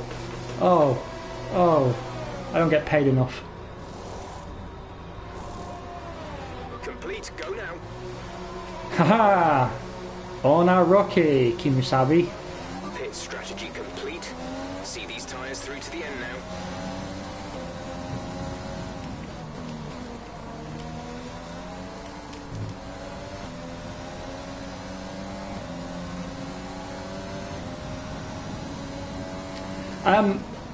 It would be in real life, but the game doesn't penalise unsafe releases, and actually it's usually quite diligent about them, because already in my career mode playthrough I've been held in the pits to let other cars out to avoid an unsafe release, and it cost me like 3 positions on track and made me fucking furious. Properly angry, raging I was. That's how you know it's a genuine simulation to some extent, at least in that sense, because it inspires the correct reaction in the player.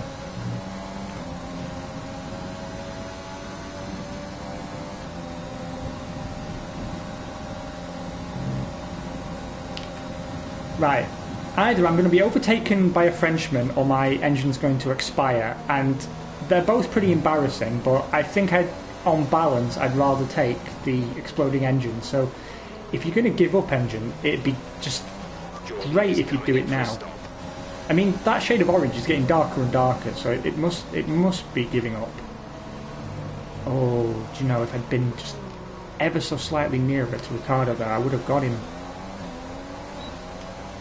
He must be having problems, because I'm having problems, and I've just overtaken him on genuine pace. Oh, he's on the hard tyre, that's why. Foolish mistake. He's going really slowly, that can't just be...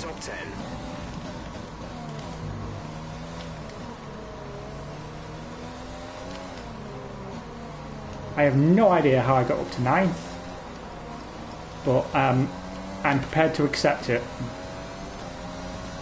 And how on earth have I just set the fastest Sector 1 of anybody? That's fucking insane.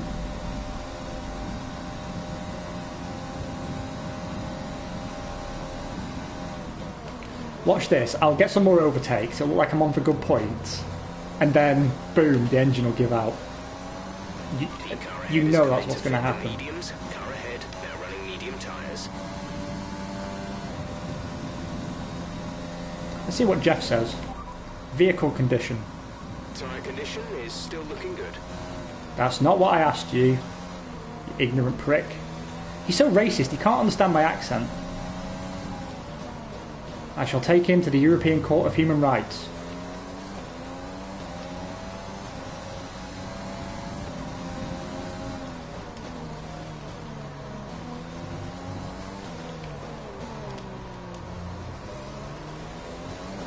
Oh yeah, I suppose you're right. How's the car? Yeah, tyres are fine. Probably best not to think about the rest too much. Oh, am I about to gain a position through someone else's misfortune? That is sexy. Oh, safety car. No overtaking. Reduce your pace. Keep your delta number positive as we form up. Drop your speed. Our delta is too low. I'm gonna have to basically come to a stop. Slow your pace I immediately. hate virtual safety car.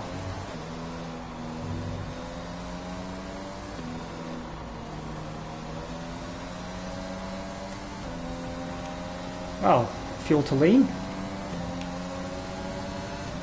It's a full safety car, so it doesn't matter how slow I drive now because we'll queue up anyway.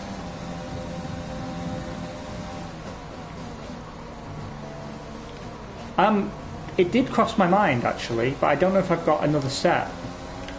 There's 5 laps of fuel remaining. No, I don't. I've only got scrubbed. I could change to a new set of mediums, but I don't think that's necessarily going to help me. Tell you what though, running in lean might help my engine survive the rest of the Grand Prix. Oh, sorry. Briefly went too fast there. I don't want that on a racetrack. Won't someone think of the children?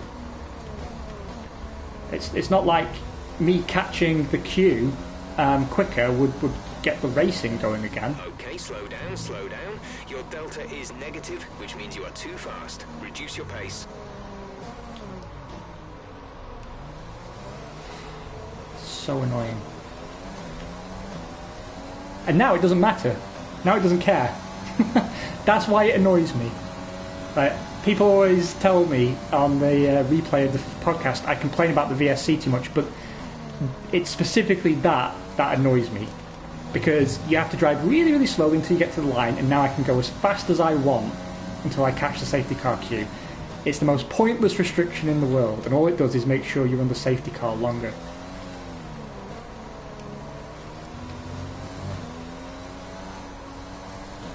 It is bollocks, it really is, and... Okay, we're reaching a danger point with the wear on the MGU-H. Overheating the engine will exacerbate the issue, so keep the temps under control. No, because I actually want to see if my engine explodes. Responsible team owner.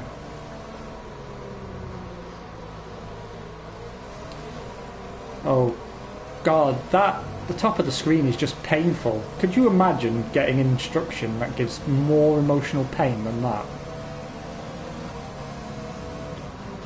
It's like, kick this dog.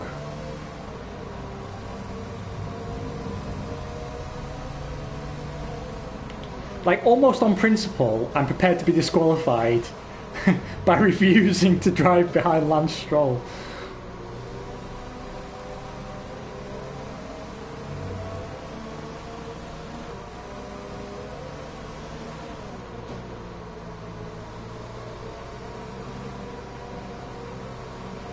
I'm touching the throttle like I'm dismantling a bomb in a nursery, and I'm still driving too quickly. Have we replaced the safety car with, I don't know, a Nissan Micra?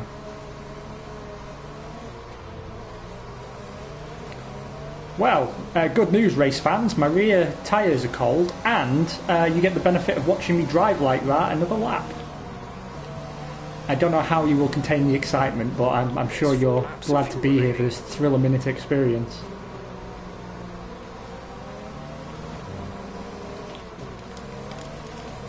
Can I warm the tyres at all? Is this making any difference? I've always suspected that weaving in this game doesn't actually make any difference. But actually it does, look at that. Look at that, that's pleasing.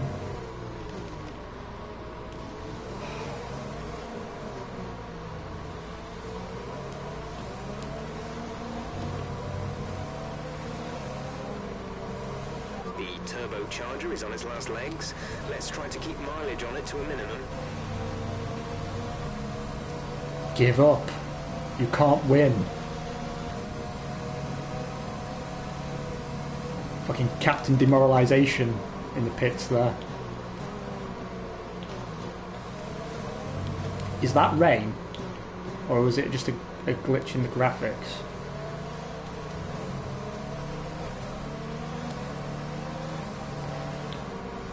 No one else is weaving, so I'm guessing they're all going to have cold tyres but me. Okay, let's get ready to go racing again. The safety car is in this lap. When the field accelerates, remember, there is no overtaking until the green flags. Safety car in this lap.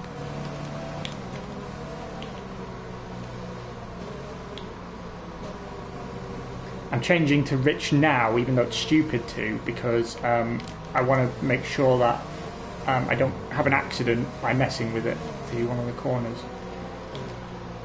Weave, weave, weave. Warm those tyres.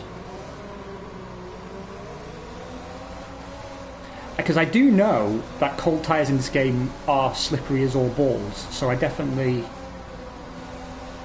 hope that also means that by me having nicely warm tyres I should be able to get past some people.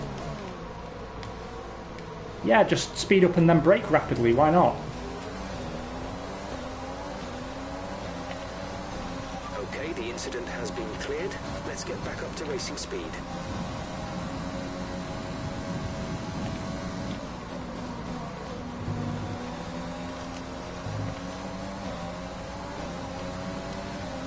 Look at me draining my battery now just to avoid being embarrassed by a Canadian.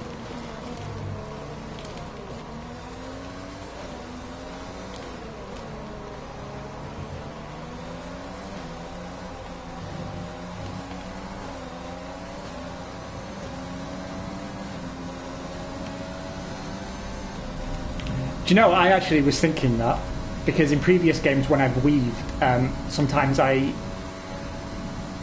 get bored and I hit the throttle a little too hard and then the car just careers off and smashes into a barrier.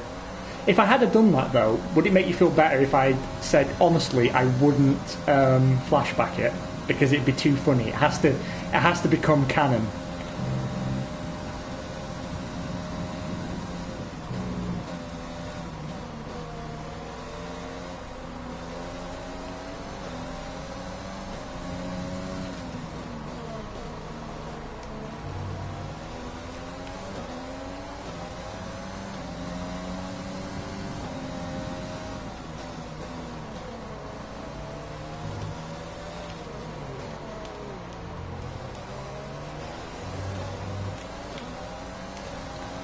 Ah, we're not going to get DRS back until the final...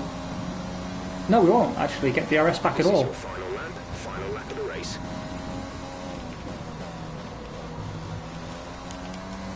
Well, it looks like the engine's going to make it, surprisingly. And no one's more surprised about that than I am, but I'm also grateful because we might get a little haul of points here to take back.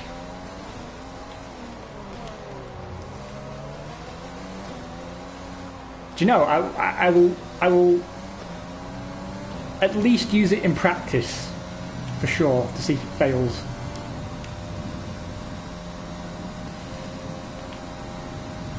I tell you what, that Racing Point is very quick in a straight line.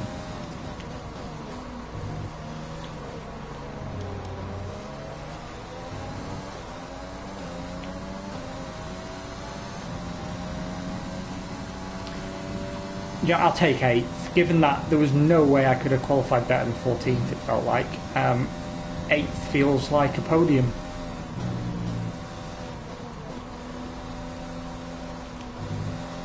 This might be one of my best ever opening seasons in a career mode.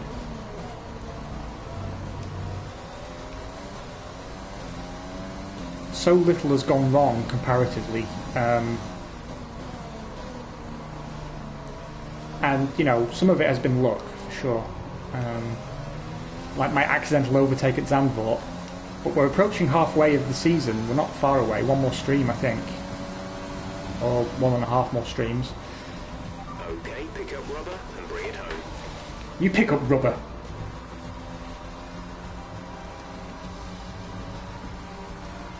Driver of the day?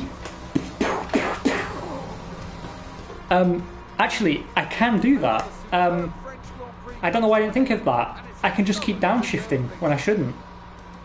Talk to me, Ants. What was it that set them apart from the competition today? I'm driver of the day, motherfucker. I don't care. All your mockery now is gonna waft off my back like water off a duck. I'm gonna put it on my CV. Pretend driver of the day, 2020 French Grand Prix. That's really where the race was won today.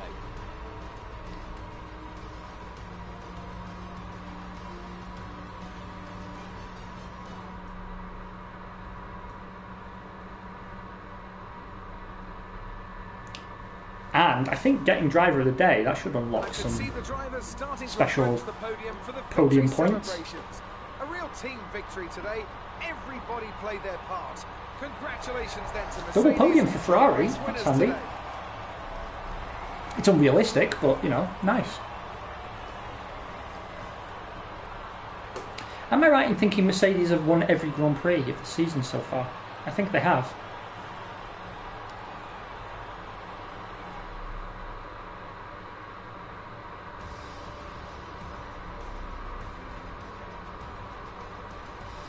That's something for the next stream then.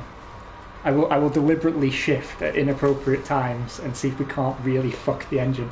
It'll probably just damage the gearbox though. The standings have changed. After an incredible performance, Lewis Hamilton secures the top spot in the Drivers' Championship. After an incredible day of racing, who was your driver of the day, Ant? I have to give it to Williams. They fought so hard and had incredible pace at times. I did. So I don't think anyone else did a better job today. It's time to see how things are shaping up in the Constructors' Championship. Mercedes continue to extend their lead. Oh, we extended our lead over Renault. Another weekend of motorsport. How exciting. But with more races lined up, be Right, sure to let's see if join we can us when we come back with do a firing.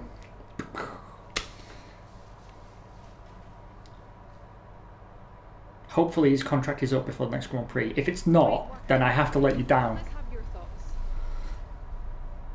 You were cutting your way through the field during the race.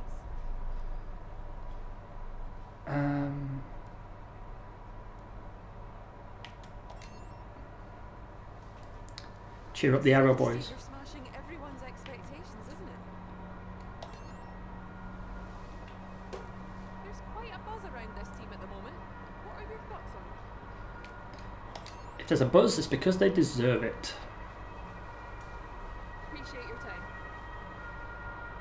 That's interesting that questions like that are coming up now. It makes me wonder if that's the game hinting for regular career mode that it's a good team to move to for next year. Haha, Pierre Gasly. Not only have you lost, but you're also French. Oh, have we unlocked level 10? Yes, we have. That means we get a new sponsor. Double bonus again. This is going to be an exciting inter-race period now because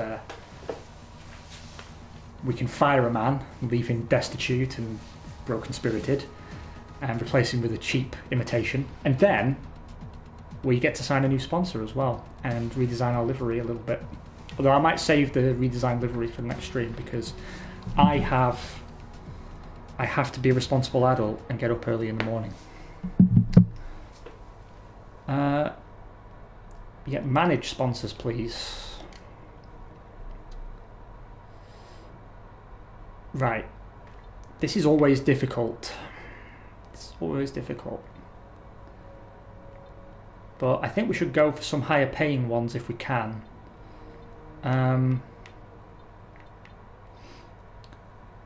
Outqualify your rival, that's very safe and it's a decent amount of money. Complete a race with no DNFs in the team is also quite achievable, but let's see if we can do something that's a bit more ambitious. Achieve a top 4 finish during the race. We've never been better than 5th, and I'm not sure we're close to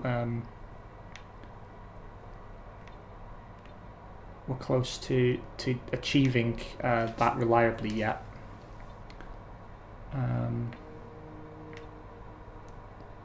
Top 12 finish. Actually, that's why we signed with them, wasn't it? Because it was a realistic goal that pays quite well. 228k is a good amount. Beat your rival. Oh, hello, Satellite. They pay a lot. As a team, complete a total of 100 laps during a race weekend. Do you know, that'd be a no-brainer if I was doing longer races. Complete a clean race. Achieve the fastest lap in any session.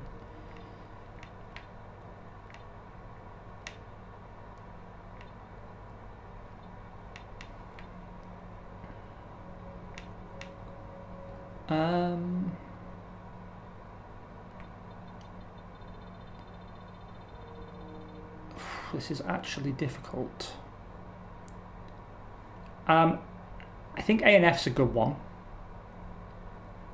Qualifying P10 or better, because we do that fairly often, not all the time. I could try not colliding with another vehicle, but my record is not great. And I'd get a similar amount of money for beating my rival.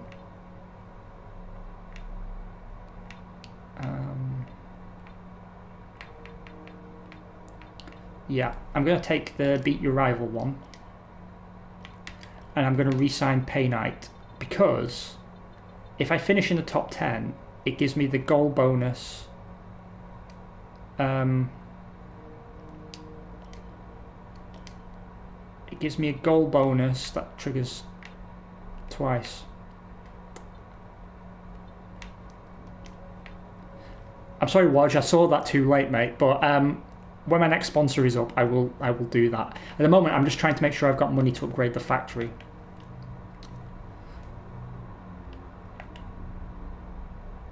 Right, contracts. 7 days left. How long to the next Grand Prix? Oh, shit. We have to fire him after Austria. I'm sorry, guys. But there's only 2 days to the next Grand Prix. Shit, that sucks. I'm sorry. But I do have to finish for the evening. But I will be back tomorrow and we will do some firing. Yeah, no, I'm a cheeky rapscallion. But thank you guys for coming and hanging out. It's always fun hanging out with you. And we've had a bit of a giggle. It's fun. Yeah, I'll be back online in the evening tomorrow once I've had something to eat after work. And we'll do another 2-3 hours, I reckon, because it's proving fun. So if you have the time and the inclination, it would be lovely to see you. I haven't played GPW enough. I've never played GPW enough. Guys, have a lovely, lovely evening and enjoy your day tomorrow. Bye, darling.